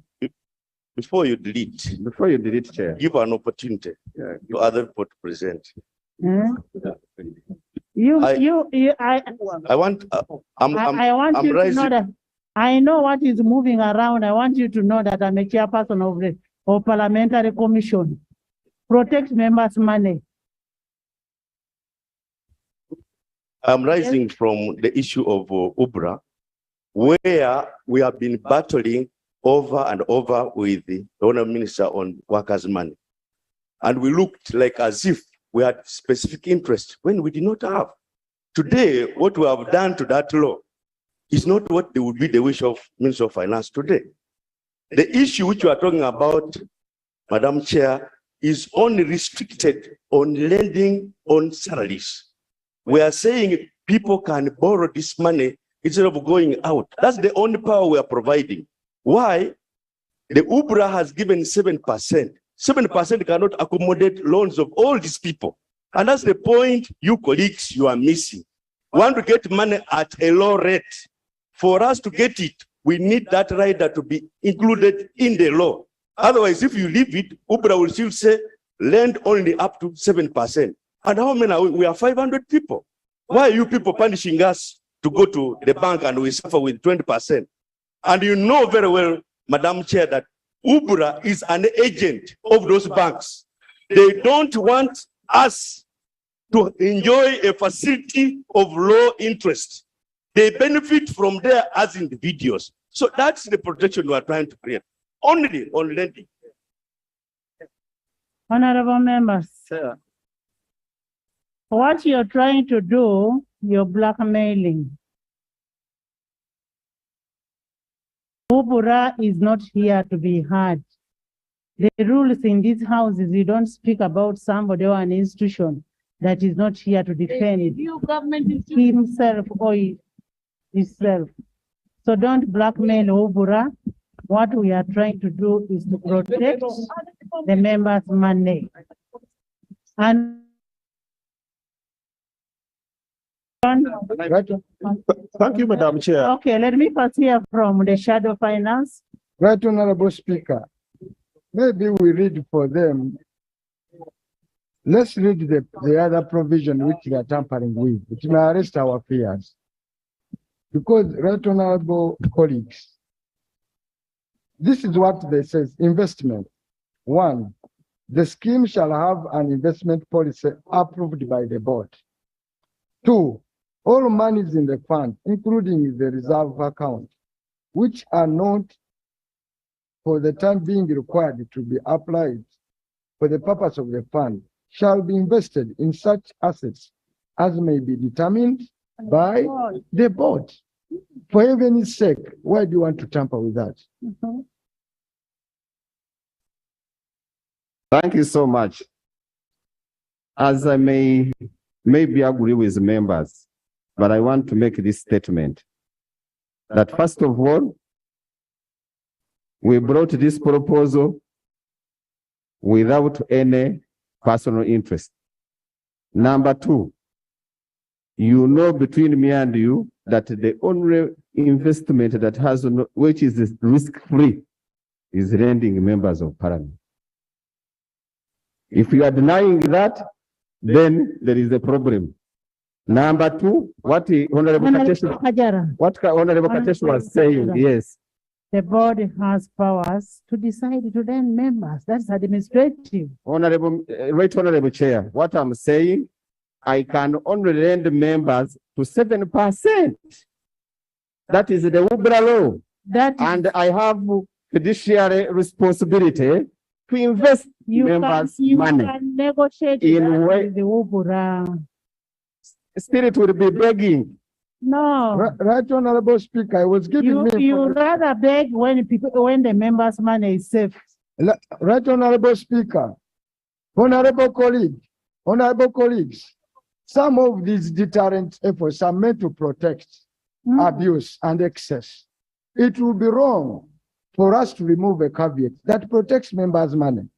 And you know the boards can be overriding, and the interest of making more money can blind them.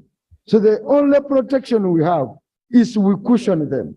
Without that, we are rendering this fund, opening it to all manners of abuse.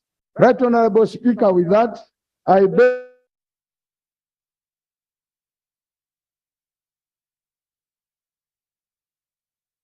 Honorable members, we are deleting 15. Madam Chair. We are deleting 15. I know the information you want to give me. A suggestion, Madam Chair. Use it. I put a question that clause 15 be deleted. Those in favor say on the contrary, nay. The ayes have it. Clause 16. I put a question that clause 16 stands part of the bill. Those in favor say on the contrary, nay. The ayes have it. Clause 17. I put a question that clause 17 stands part of the bill. Those in favor say on the contrary, nay. The ayes have it. New clause. New clause. Sarah, can you have respect for the house?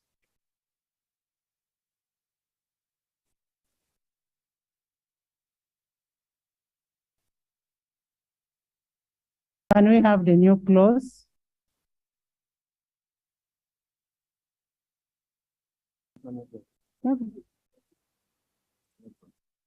There is a new clause before 18.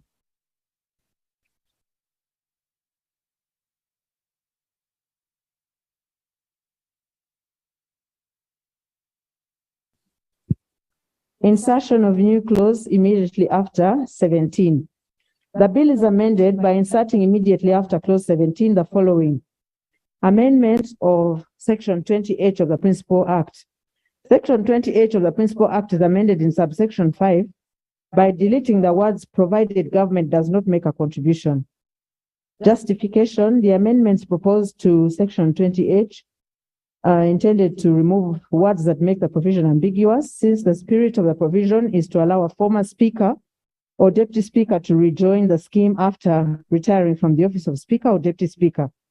The words proposed for deletion create ambiguity since they bar government from making a contribution to the scheme on behalf of such a member, while at the same time, the provision requires that section 6, which obligates government to make a contribution for a member of the scheme, applies in the circumstances.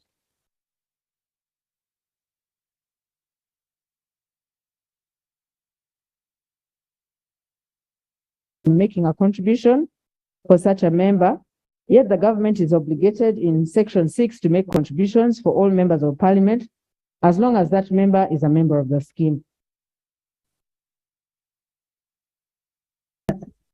Honorable Rokajara. I agree with the committee, right, Honorable Chair. Minister. Right, Honorable Chair, we have no objection to the committee's proposal. Madam Chair. Thank you. I put a question that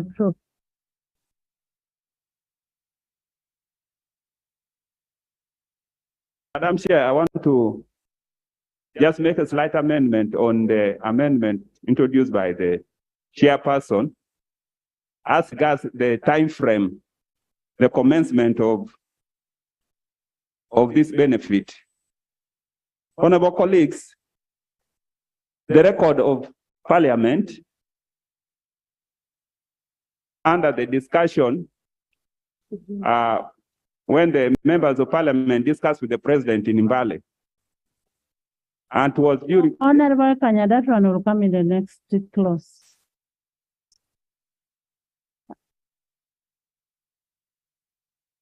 I put a question that the proposed new clause being strategy as proposed. Those in favor say and contrary nay. The ayes have it. Clause 18. Clause 18.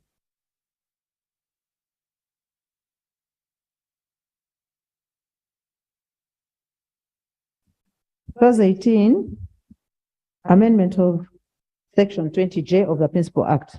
For clause 18, they substituted the following. Insertion of section 20JA and 20JB in the Principal Act. The Principal Act is amended by inserting immediately after section 20J the following. 20JA, benefits of a dependent of a speaker or deputy speaker who dies in office. 1, where the person who dies while holding office of speaker or deputy speaker does not have a spouse, a dependent of the former speaker or deputy speaker, shall be granted benefits prescribed in Part CA or Schedules 4 or 5, as the case may be. 2, the benefits under this section shall be guaranteed for a period of 20 years and granted collectively. JB, benefits of dependent of a speaker or deputy speaker who dies in retirement. Where a former speaker or deputy speaker dies in retirement, the surviving spouse or spouses and dependents of the former speaker or deputy speaker shall be entitled to the monthly allowances specified in paragraph 1 of Part C and CA of Schedules 4 and 5 for the unexpired period of 20 years from the date of retirement of the speaker or deputy speaker. The justification: to create a new part making provision for payment of benefits to dependents of a speaker or deputy speaker who dies in office without being survived by a spouse. To make provision for the benefits of a spouse and dependents of a speaker or deputy speaker who dies in retirement, and to limit their benefits to the monthly allowances granted to the retired speaker and deputy speaker for the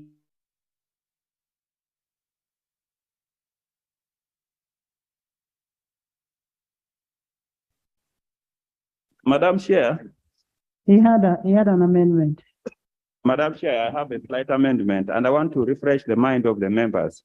When we introduced this pension, the Parliamentary Commission met the President in Mbale. And the idea of the President was that we needed to cover all MPs since 1962. I was one of the people who moved the Constitution Amendment when Moses Ali had rejected it. And therefore, since we lost that opportunity, for the sake of the Speaker and Deputy Speaker, it is paramount that we put the commencement period of this benefit to 1962. It is just a simple, we have so many speakers and former speakers who are moving outside as destitutes. You have former speakers and deputy speakers, their children cannot afford anything, and they contributed to building this country.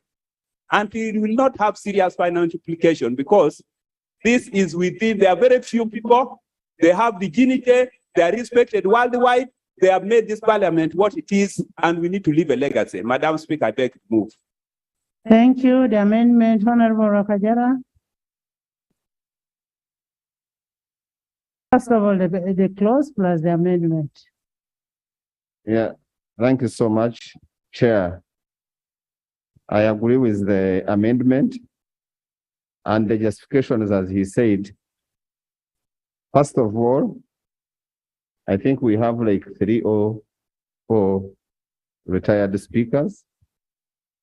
And the experience that we had recently, when we lost our own speaker, we found that the family has no benefits at all. Yes. So this was not a very good experience. Usually we learn from the experience. Recently we learned an experience that was very bad. And since they are very few, and indeed they are beneficiaries, their beneficiaries need to benefit. I support the amendment. Honorable Rakajara, I Yes, think I please. made a mistake since 1962, after independence. 1962. That's what I'm saying. That's what I'm saying. And those ones who are saying this scheme is a contributory scheme, it does not affect the contribution of the scheme. The speakers are catered by parliamentary commission. So it's a matter of putting it in the law, and then the parliamentary commission will budget for that. It will not be affecting our own contributory scheme. Yes, please. Right, Honorable Chair, just to find out whether the definition for the word dependent is fully catered for under the interpretation clause, because I feel that is very, very important. Who is the dependent in this case?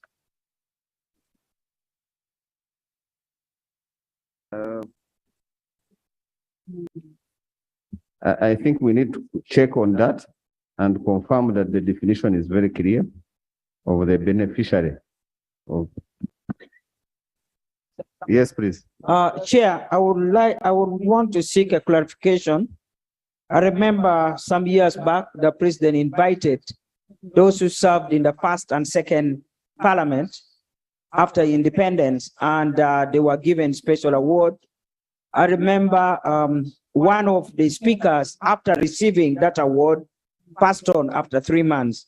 Now, in addition to that, the president had promised that those who were not accommodated in this pension scheme, because this pension scheme was introduced in 2007, if I recall. So those who missed, the president promised that he would give them a lump sum kind of a thank you. And up to now, the commission has not been able to deal with the matter. Since it is a pension matter or related to pension or related to retirement, is there any way you can advise the House to accommodate those people while they're still alive?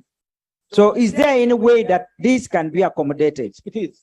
I beg to propose that those members who had served in the we can have it in the same amendment.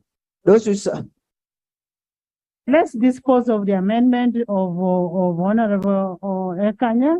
Then we go to the next. Clarification, Madam. Chair. Yes. I thank you, Right Honorable Chair. Right Honorable Chair, we passed clause 17. And clause 17 takes care of the concerns of my brother, the Honorable Ekanya. Clause 17 read verbatim.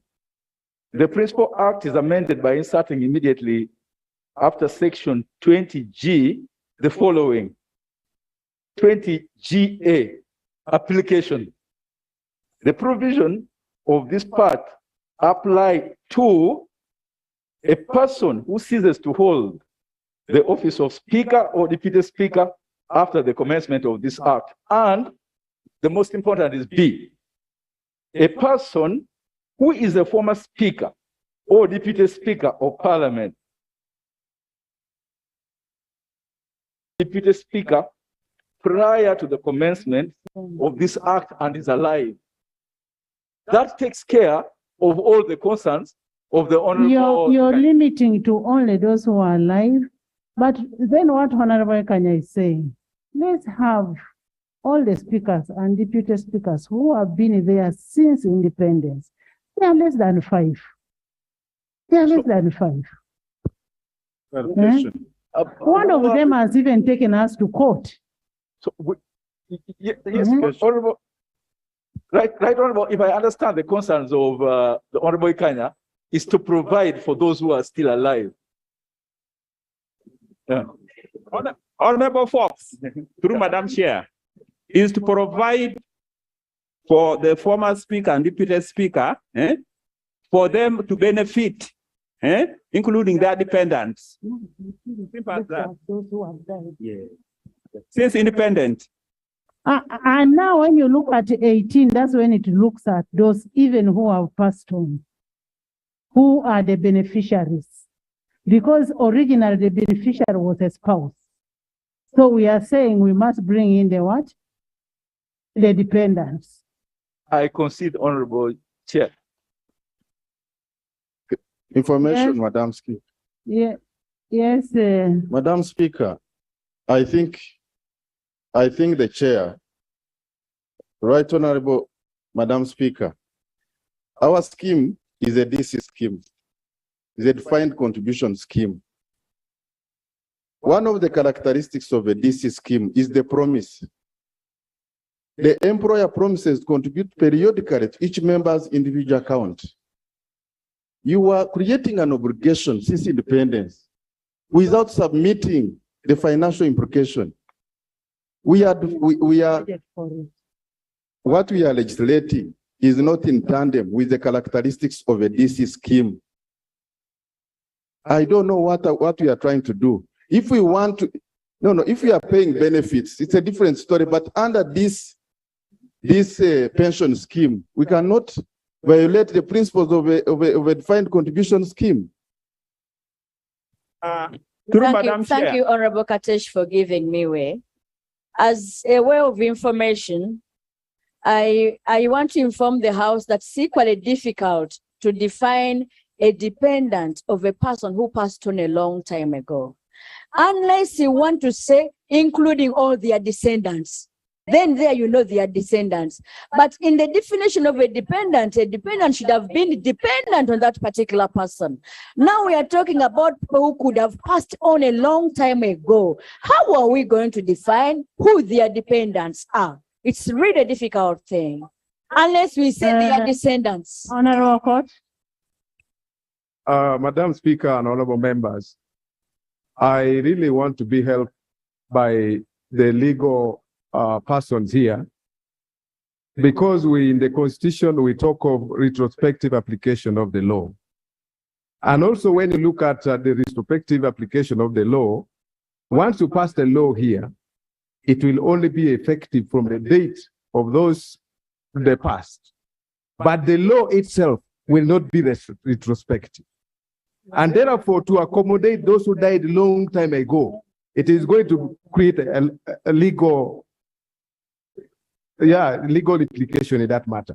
So maybe the lawyer can help me with the retrospective application of the law. Madam Chair, let me inform members and colleagues. When we did this Pension Act in 2007, we made it retrospectively in terms of government contribution. And because members who had left the other parliament were not here, they had not contributed anything, we made it retrospectively.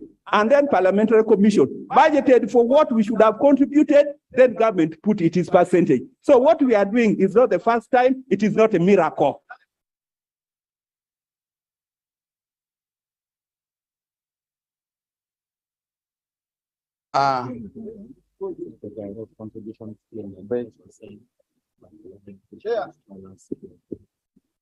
Descendants. Yeah. Clarification, Chair. With the issue of dependents for people in 1964, we are going to bring the whole clan here, and they will claim that they are all dependents. The whole tribe, actually. So we need to be sure a full UPC will come here. So we need to be sure about that. Honorable members, you first, all of you sit. First of all, you need to know one thing. Speakers don't get pension. They don't earn pension. So if you're discussing, you think it is a pension like you, Sarah. It is a retirement benefit. And I want you to understand, I think, where Honorable Kanya is coming from. On the issue of Honorable, the late speaker, what happened? He cannot have his house, which has been corrected that the dependents can get it. But then Honorable Kanya's issue was, okay, if we are now going to do a retrospective one, when he wants to do a retrospective one, it is now you to determine when, how far. If you say 1 year behind, well and good. If you say how many years, but the principle is agreed that the beneficiaries should be able to get. You get it, eh? And we have also corrected the aspect of the dependents. Madam Chair, thank you very much. First of all, I want us to agree. Are you in agreement with the clause? Are you in agreement with the clause? If you're not in agreement with the clause, then you're contradicting with the act, with the 17, which has already been passed. Proposal. You're contradicting with it. Solution. Yes, I want to hear from Apollo. Thank you. Thank you very much, Right Honorable Speaker. I honor all the submissions that have been made. Madam Speaker, I am a little in contrary to the submission given by Honorable Ekanya in terms of the period of time.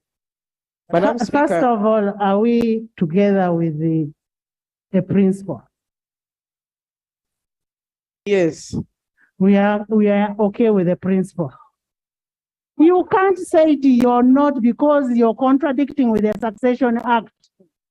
Succession Act is very clear. Right, Honorable Speaker, I can. Yes. Yes, thank you very much, Right Honorable Speaker.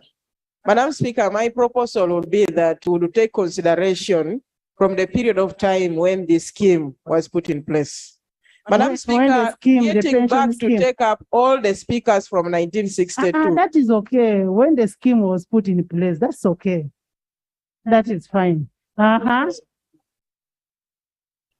you. I want to. Madam Chair, for me, I think really the contribution from Honorable Ekanya is brilliant. The only thing that we need to do is first of all to check whether we have defined the word dependent under the interpretation clause. Who is the dependent? So if it's there and it's well sorted, then we are okay. Okay, that is okay. Starting from 2007. That is fine. Yes. Chair, there is an attempt to define who a dependent is. Maybe we can only make it comprehensive, but according to the bill, means a dependent includes a son or daughter. That is how it is structured.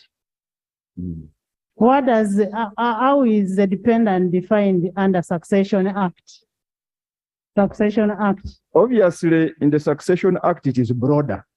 So if we want to adopt the definition of a dependent under the Succession Act. When you fail here, you subject it to the Succession Act. No, Chair, the definition. Chair, maybe let's be very specific. Because fine, we can go ahead and borrow the other. This is what I am saying. That's okay. If that's what we want, we could say dependent as defined under the Succession Act. Because I know it is very broad. No, there is nothing wrong in legislation, colleagues. In legislation, reference to other laws is acceptable. You can say as defined in other laws. No, we need to be very specific because, Chair, different laws may have different definitions. And in legislation, that becomes a challenge. So what do we want to achieve from this? If we want to describe who dependents are for purposes of this bill, let us say so.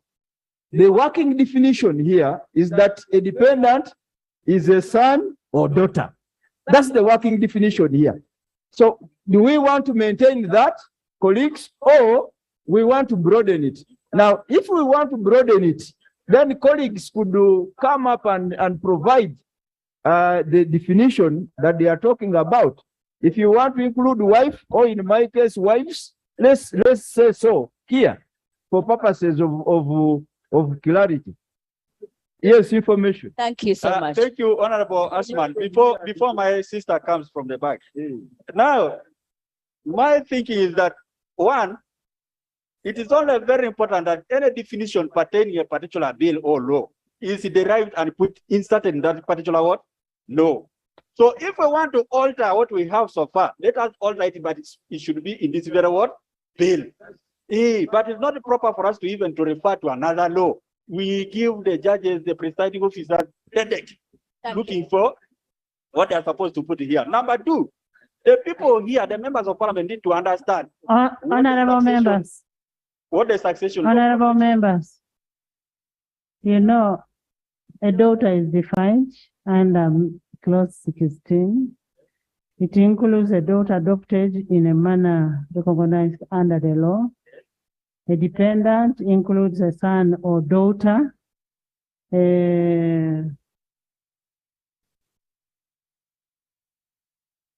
Of course, the mother automatically. I want to hear from government. Chair. Dependent. Okay. Chair, maybe let's dispose of the issue of dependent. And when you look at the Succession Act, for the Succession Act, it talks about a dependent relative. But for purposes of this bill, we could listen to this.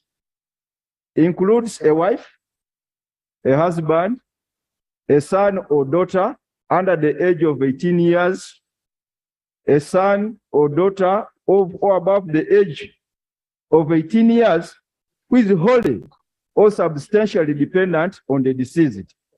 Then it includes a parent, a brother or sister, a grandparent or grandchild who on the death of the deceased was substantially dependent.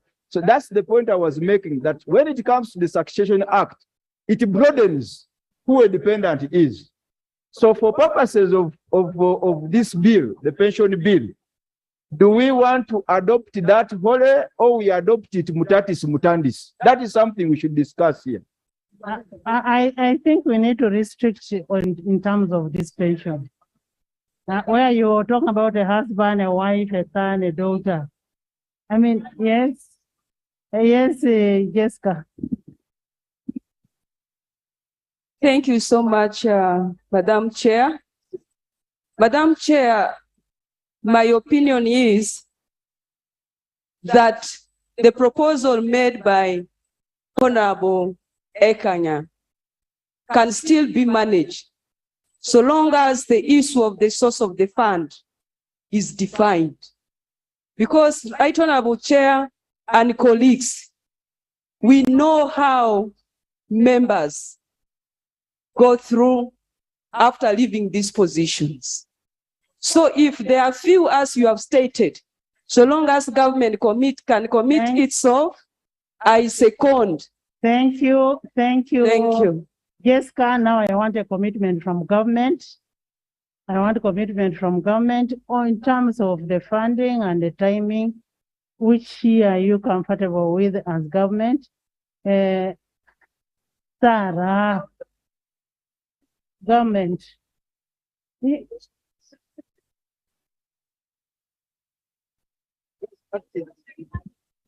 Honorable members, the issue of money is not an issue. We are going to make a provision. Honorable Chris.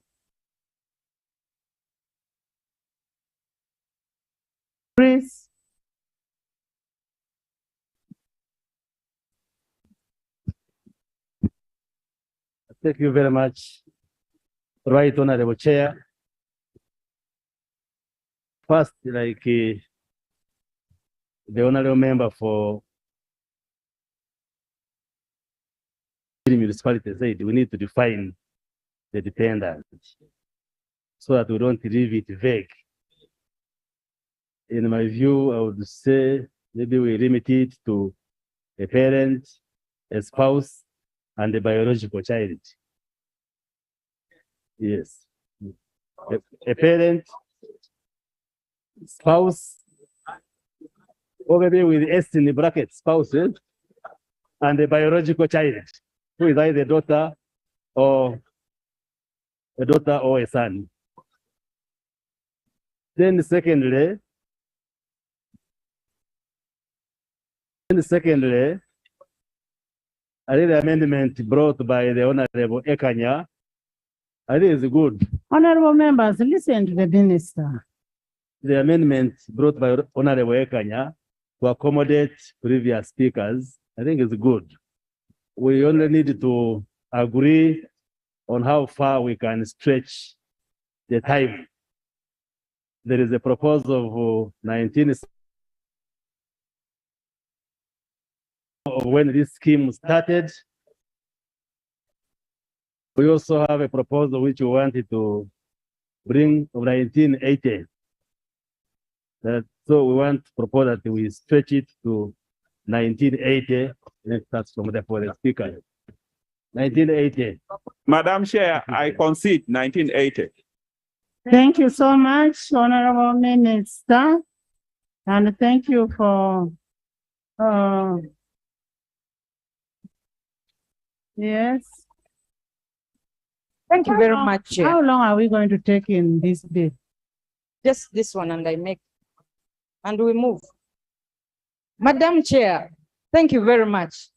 Honorable colleagues, this is a pension scheme, which is a contributory scheme that members contribute their money and government contributes. Really, for me, I'm finding difficulty in now bringing people who have not contributed to the scheme to actually benefit from this scheme. Honorable Madam Sarah, Speaker, you're speaking of what you don't know. I am proposing. The speaker and the deputy speaker do not contribute. No, I am supporting you, right, Honorable Speaker. You sit. I am supporting sit. That we move from the 11th Parliament. From the sit. Honorable members, I put a question that clause 18 be amended as proposed. Those in favor say aye, and the contrary nay. Clause 18 as amended. I put a question that clause 18 as amended stands part of the bill. Those in favor say aye, and the contrary nay. The ayes have it. And for emphasis, it is from 1980.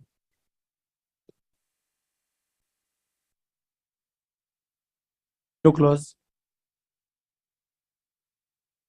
New clause. An insertion of a new clause.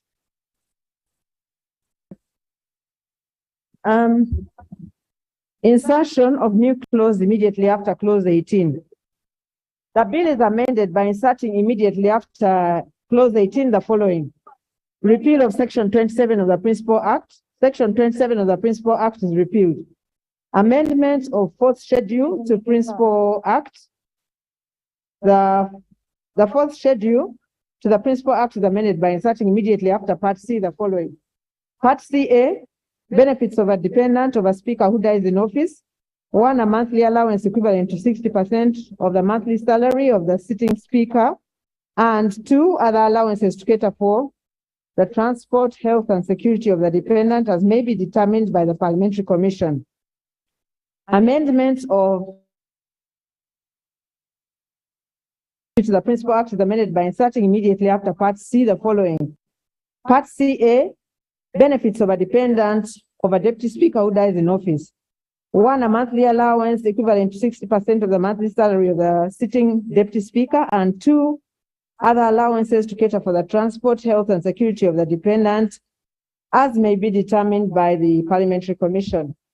Justification to repeal the repeal of section 27 of the Principal Act is to remove a spent provision. Amendments to schedule 4 and 5 of the Principal Act is to prescribe the benefits of a dependent of a speaker or deputy speaker who dies while in office.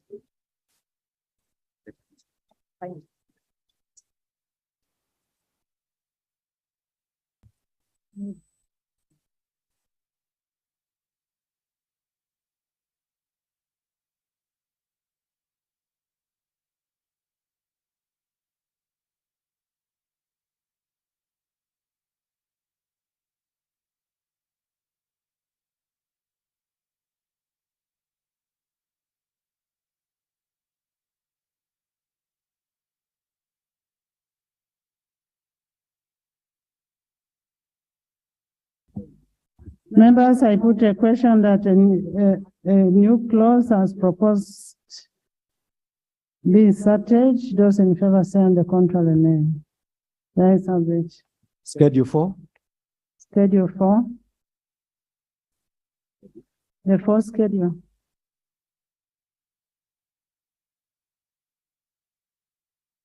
Madam Chair, I'm really after that. The minister, while giving his guidance on the issue of the definition of the dependent, did allude to talk about the child, the parent, the spouse. My suggestion was for us to go back, recommit that particular provision so that we maintain the original position of a son, daughter, and their parent, and then spouse, to avoid running into the definition of the word child. Because in this case, I don't know what definition we have for the child. You know, because you don't know, that's why you're speaking. Yes. You came late, now you've just jumped in and you're discussing on what you've not looked at. Silo, it is already defined.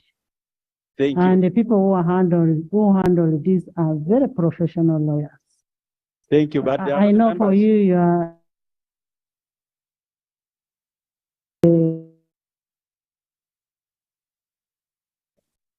the fourth schedule.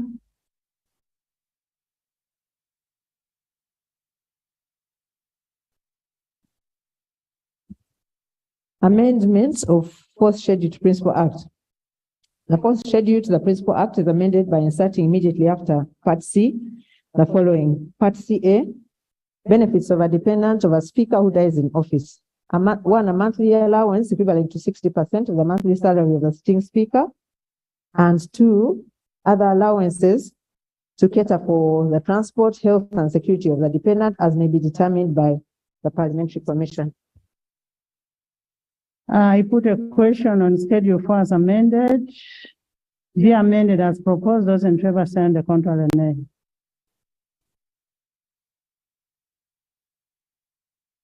Schedule 4 as amended. I put a question that Schedule 4 as amended becomes part of the bill. Those in favor say on the contrary, nay. The ayes have it. Schedule 5. Schedule 5. Amendment of fifth schedule to the Principal Act. The fifth schedule to the Principal Act is amended by inserting immediately after Part C the following. Part CA. The benefits of a dependent of a deputy speaker who dies in office. A monthly allowance equivalent to 60% of the monthly salary of the sitting deputy speaker, and 2, other allowances to cater for the transport, health, and security of the dependent as may be determined by the Parliamentary Commission. Justification: the repeal of Section 27 of the Principal Act is to remove a spent provision. Amendments to Schedule 4 and 5 of the Principal Act is to prescribe the benefits of a dependent of a speaker or deputy speaker who dies while in office.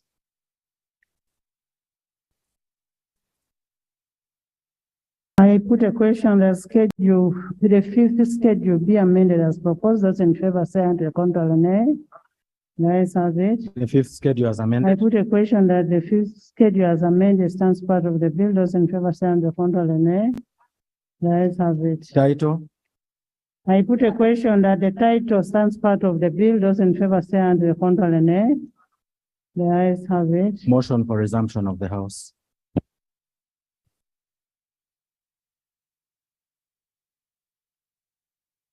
Right Honorable Chairperson and honorable members, I move that the House do resume and the Committee of the whole House reports therein. Honorable members, I put a question that the House does resume and the Committee of the whole House reports there too. Those in favor say on the contrary, nay. The ayes have it.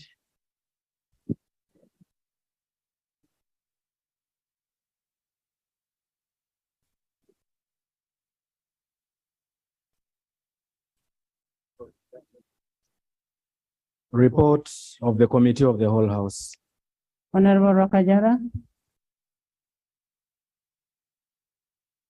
Right Honorable Speaker and honorable members of the Committee of the whole House, has considered a bill entitled the Parliamentary Pensions Amendment Bill 2022 and passed it with amendments.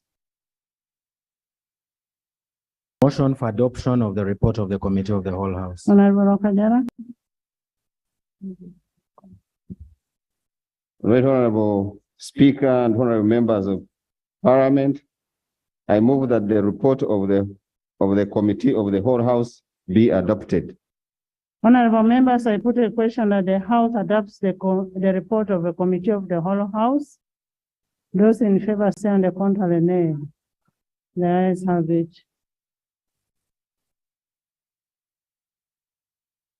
There is a recommitment.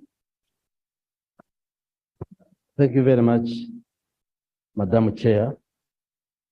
I just want to move to recommit clause 4, just to add something small, although significant, because we passed that the medical board approves the medical practitioner who would enable a member access the funds.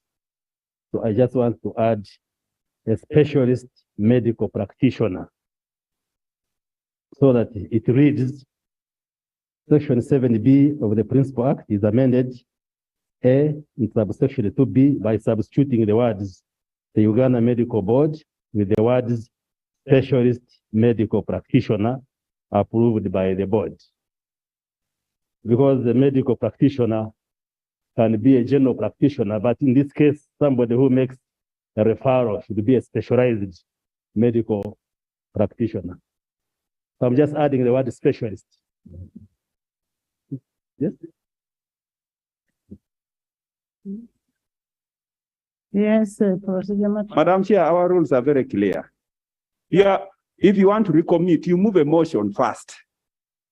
To recommit, then the House decides, and then you justify. But you have gone ahead to justify without moving a motion, without the House deciding. Are we moving according to our rule, Madam's Chair? The minister stood up to move a motion that he wanted to do a recommittal, which he has done. I don't know, you wanted a motion of 5 pages? Madam, all we needed was a question now, maybe. I thought that's what you needed is a question. Yeah, but the minister didn't move a motion. You know, we're dealing with the answer, which captures the official record. Now that's now where I am going to. I am going to put a question whether it is agreeable with the members, whether we should do a recommittal. But he didn't move a motion. What did he do?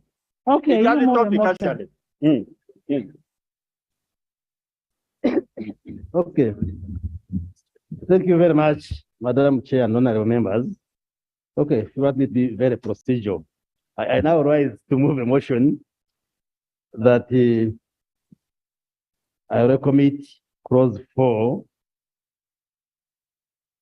Recommit clause 4, which is on amendment of Section 7B of Principal Act.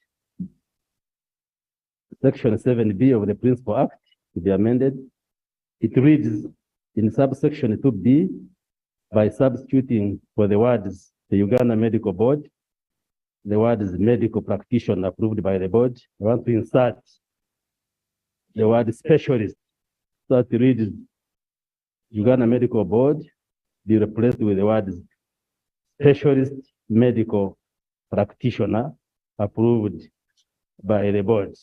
And the justification is that a medical practitioner may refer to anybody who is even a junior, who is maybe a general practitioner, and yet in cases of medical referral, it should be a specialist. I beg to move, Madam Chair. Honorable members. Madam Speaker, sorry to come in, but to my knowledge, the board is really having good knowledge of the kind of medical point of practitioner order. No. we have. So I Order. entirely differ from that. Point of order here. Right Honorable Chair, our rules are very, very clear. Once the motion has been moved, a question is put. We will not expect any debate first before the speaker has put a question. So let us wait for the question to be put before we say aye or not. So is it in order for the member to rise up to debate what has not yet been what?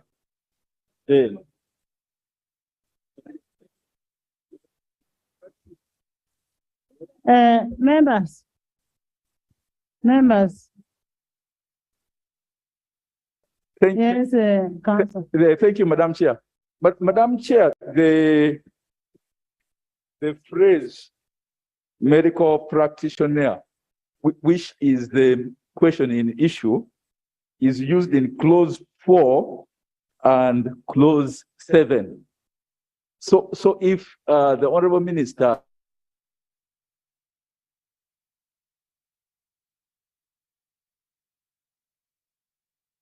clauses.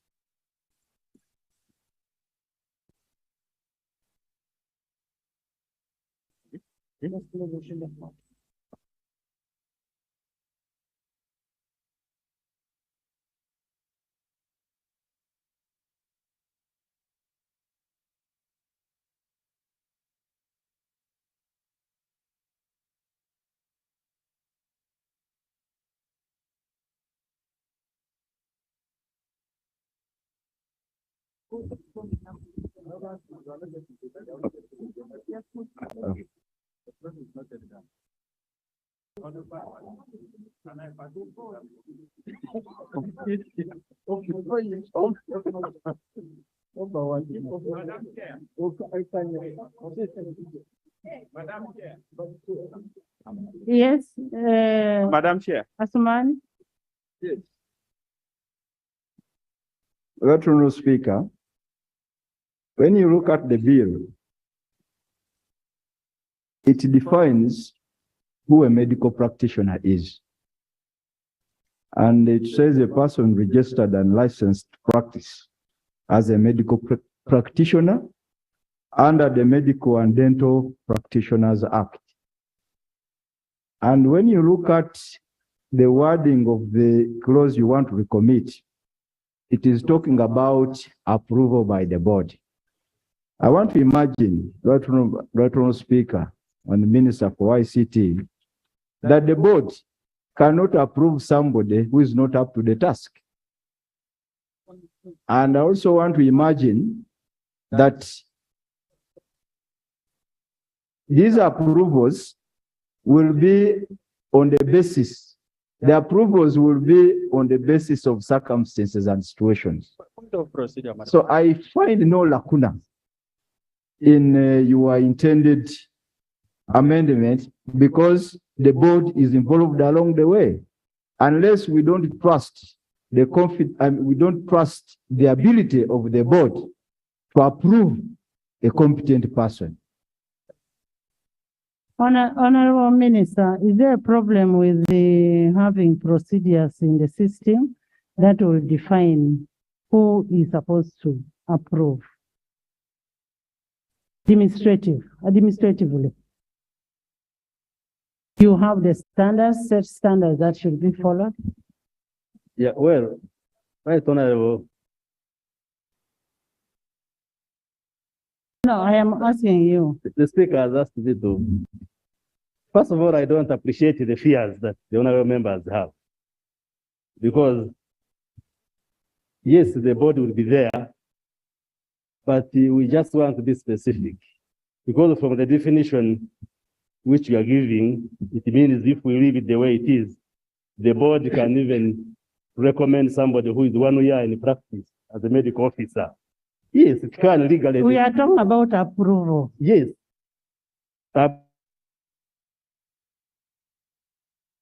Medical report.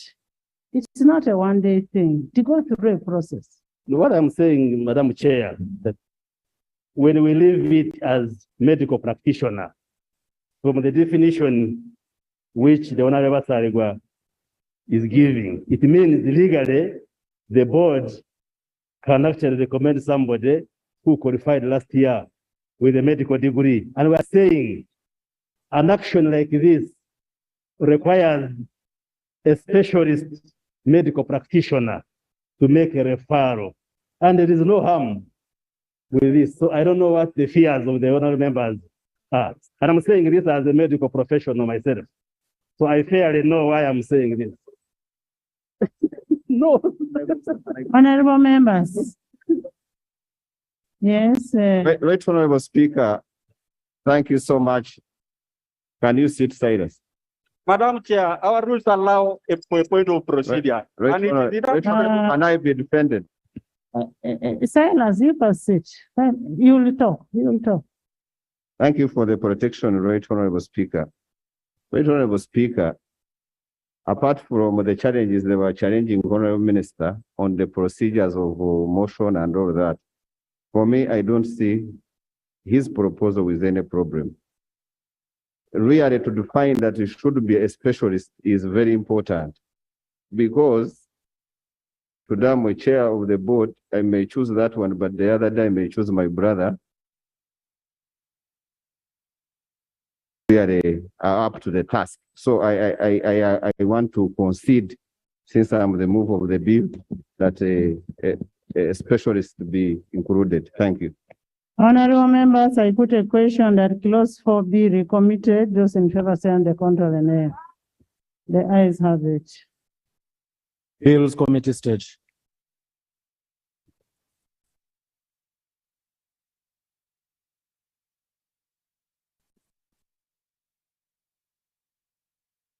Clause 4.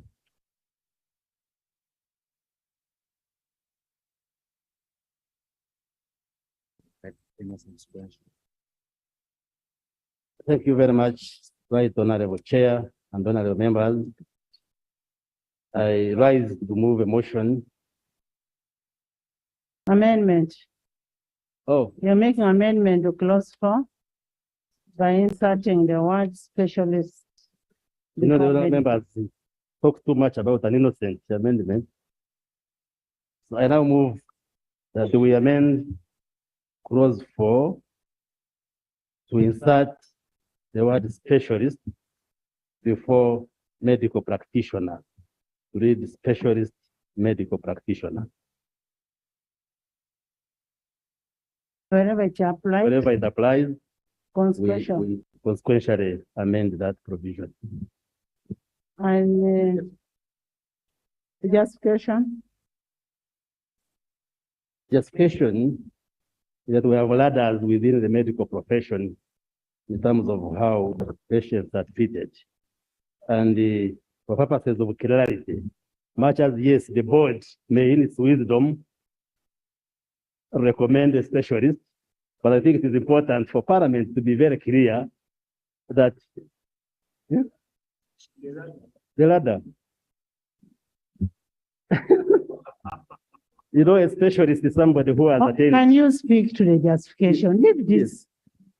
A specialist in the medical profession is one who has attained a master's degree, particularly in the clinical disciplines like surgery, internal medicine, pediatrics, and so forth.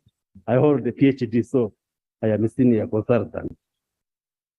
So basically, these kind of referrals should be made by a specialized medical person, say a surgeon who has got a master's and above in surgery, or a master's in internal medicine, not a medical officer who has one bachelor's degree. It is just for clarity, and it's an innocent amendment. And I put a question that clause 4 be amended as proposed by by Honorable Chris Baromosi. Those in favor say on the contrary, nay. Let's have it. Clause 4 as amended. I put a question that clause 4 as amended stands part of the bill. Those in favor say on the contrary, nay. Let's have it. Motion for resumption of the House. Motion. Motion.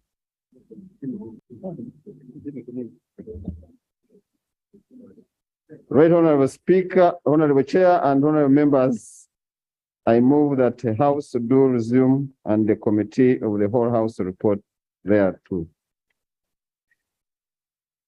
Honorable members, I put a question that the House does resume and the Committee of the whole House does report thereto. Those in favor say and the contrary nay. The ayes have it.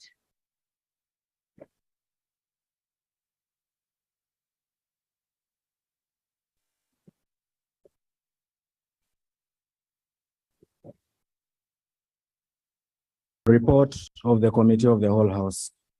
Honorable Wakajara.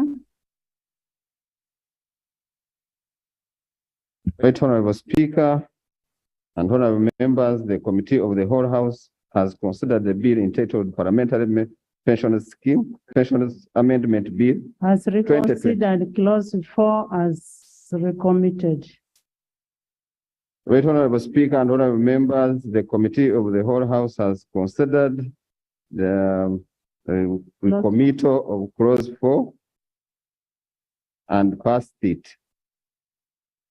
in the amendments.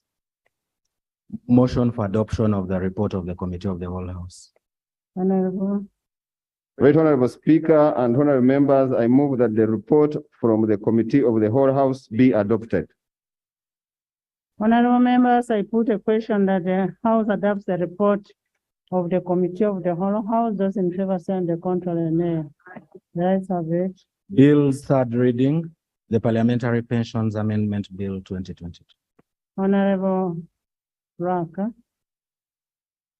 Right, Honorable Speaker and Honorable Members, I move that the bill entitled Parliamentary Pensions Amendment Bill 2022 be read for the third time and do pass.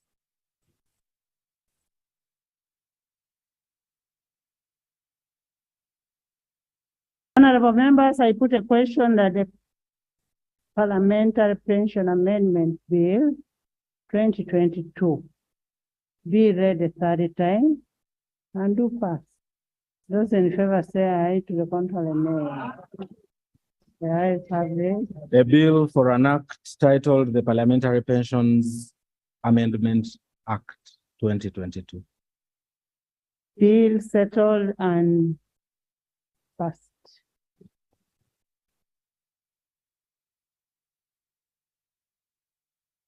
Honorable members, I want to thank you so much for passing this bill. And as I said earlier on, this bill is for your own benefit. And I want to thank Honorable Wakajara for bringing in the bill, for taking the courage to introduce it. Our very good able minister, PM, you have a very good minister of finance.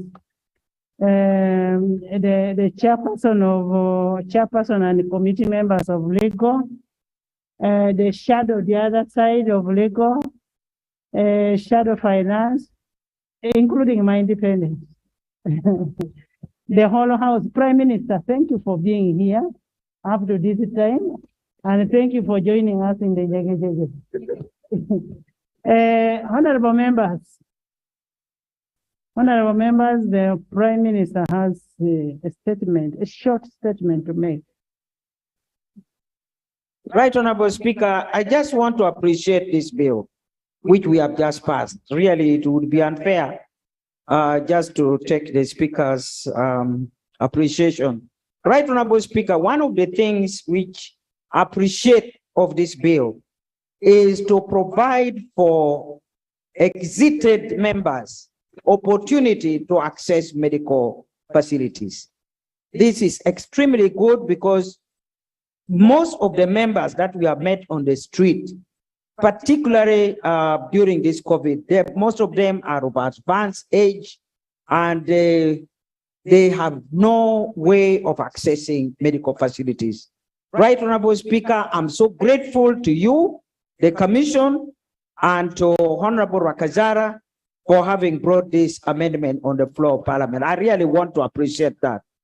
Right, Honorable Speaker, without forgetting the point I had brought before, there are members who did not have opportunity to be part of this scheme that we are now running. And the president had committed himself to help these people. And that doesn't mean that we need money. It means the government is willing to make the contribution which ordinarily the government does for all those members. So, Right Honorable Speaker, may I plead to you on their behalf that this matter be taken up, because most of us who are aware of it, particularly you and others, we are being approached by these former members, and we really have nothing to say.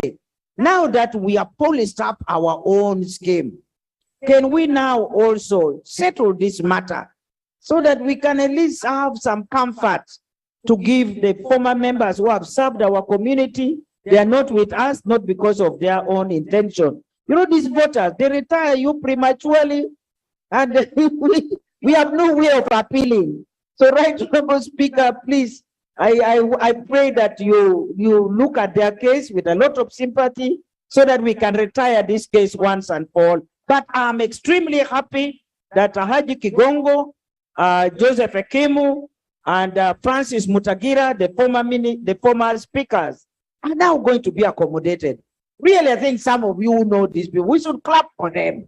It's extremely real. I'm very proud of you, the committee, and Honorable Wakajara, to agree that these people are going to be appreciated for the great work they have done to make Parliament what it is. And Honorable Ekanya, this Honorable Ekanya, really, I don't need to appreciate you because you are part of them. You are part of us.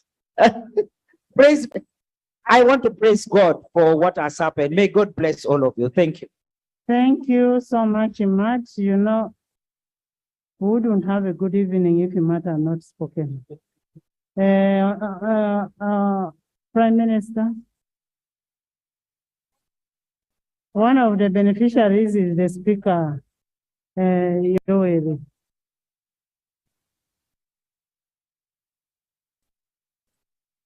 Right Honorable Speaker and colleagues,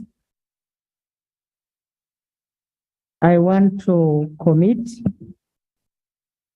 that the matter brought forward by our senior colleague, that is for our members of Parliament, the former members of Parliament.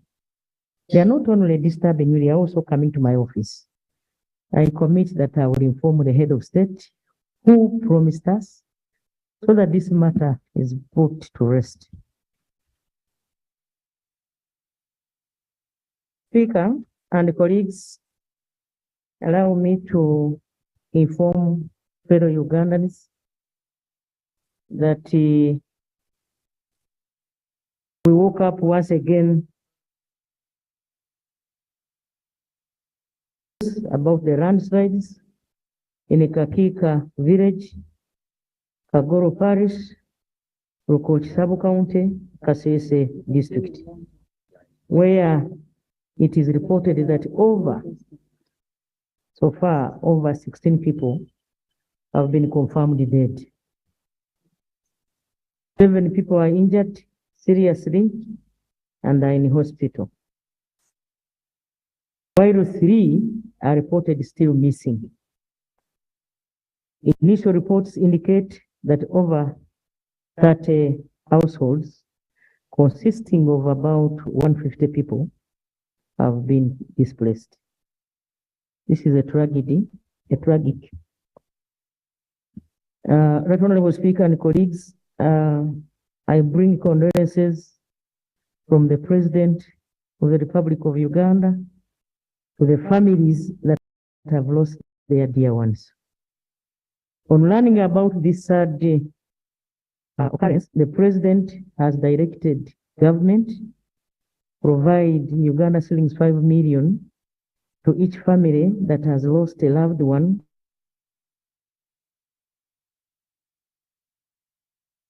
Honorable Speaker and colleagues, as soon as I received the information this morning through our colleague, the Honorable Member of Parliament of Songola South, the newest, Honorable Tembo,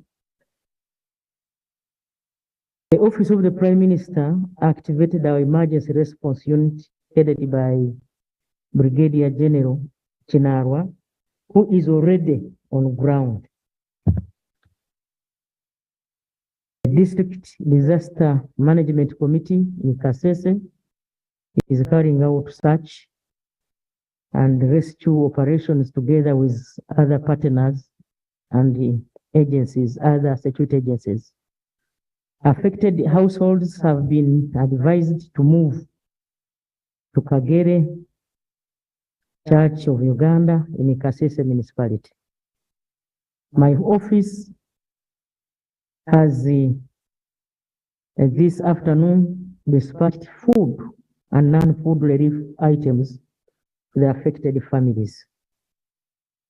On the ground, the Office of the Prime Minister is coordinating partners such as Uganda Red Cross, World Health Organization, Ministry of Health, Ministry of Works and Transport, Uganda Police, and Save the Children to avail emergency support.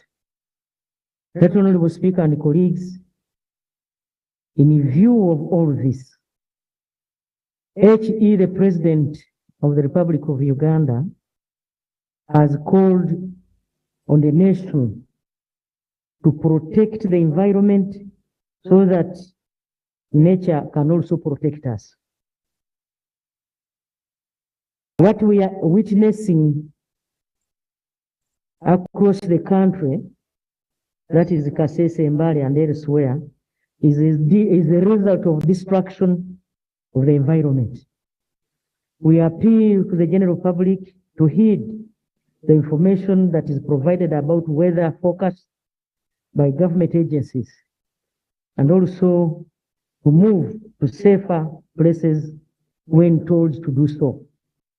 Honorable colleagues, we will continue monitoring the situation as per the weather forecast and keep issuing updates to the country.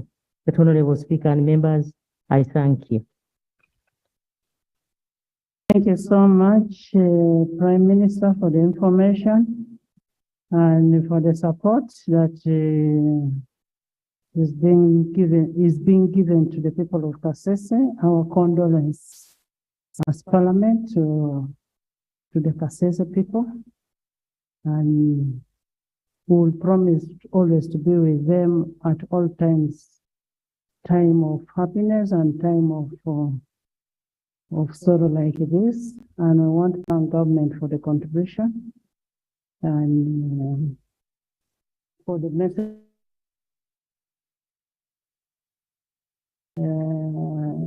Honorable members, the information that I have here is that whereas we've been debating and legislating on the issue of pension, most of you have not filled the forms.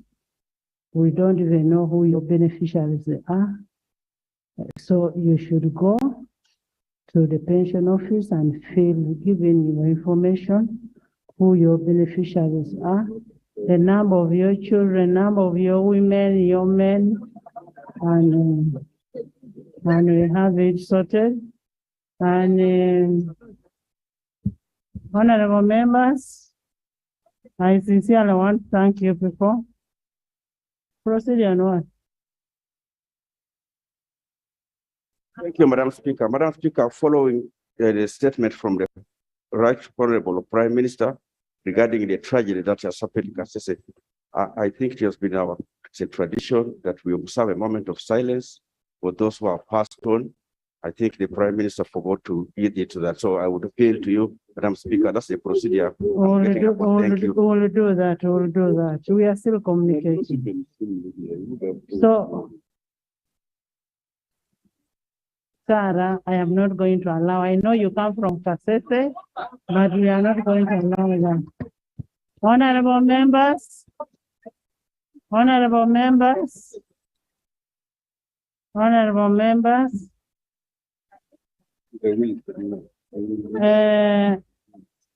Honorable members, as we conclude the day, can we stand up and observe a moment of silence for those people we've lost?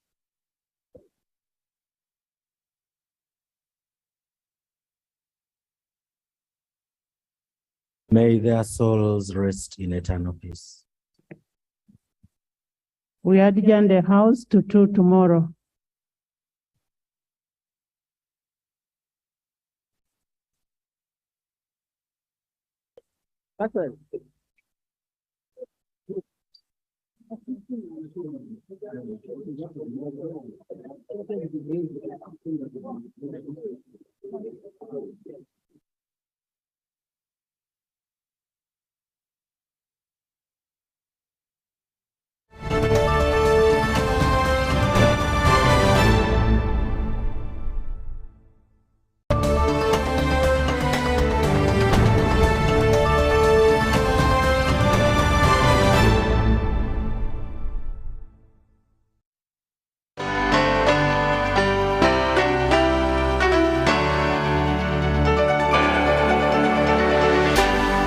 UBC, inspiring Uganda.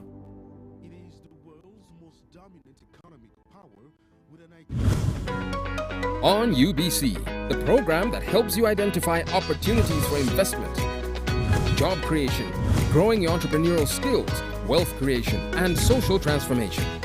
We have a product that is ready for schools, supermarkets. Create wealth, transform livelihoods. Every week, we showcase opportunities for creating new products and enterprises. I now harvest a lot of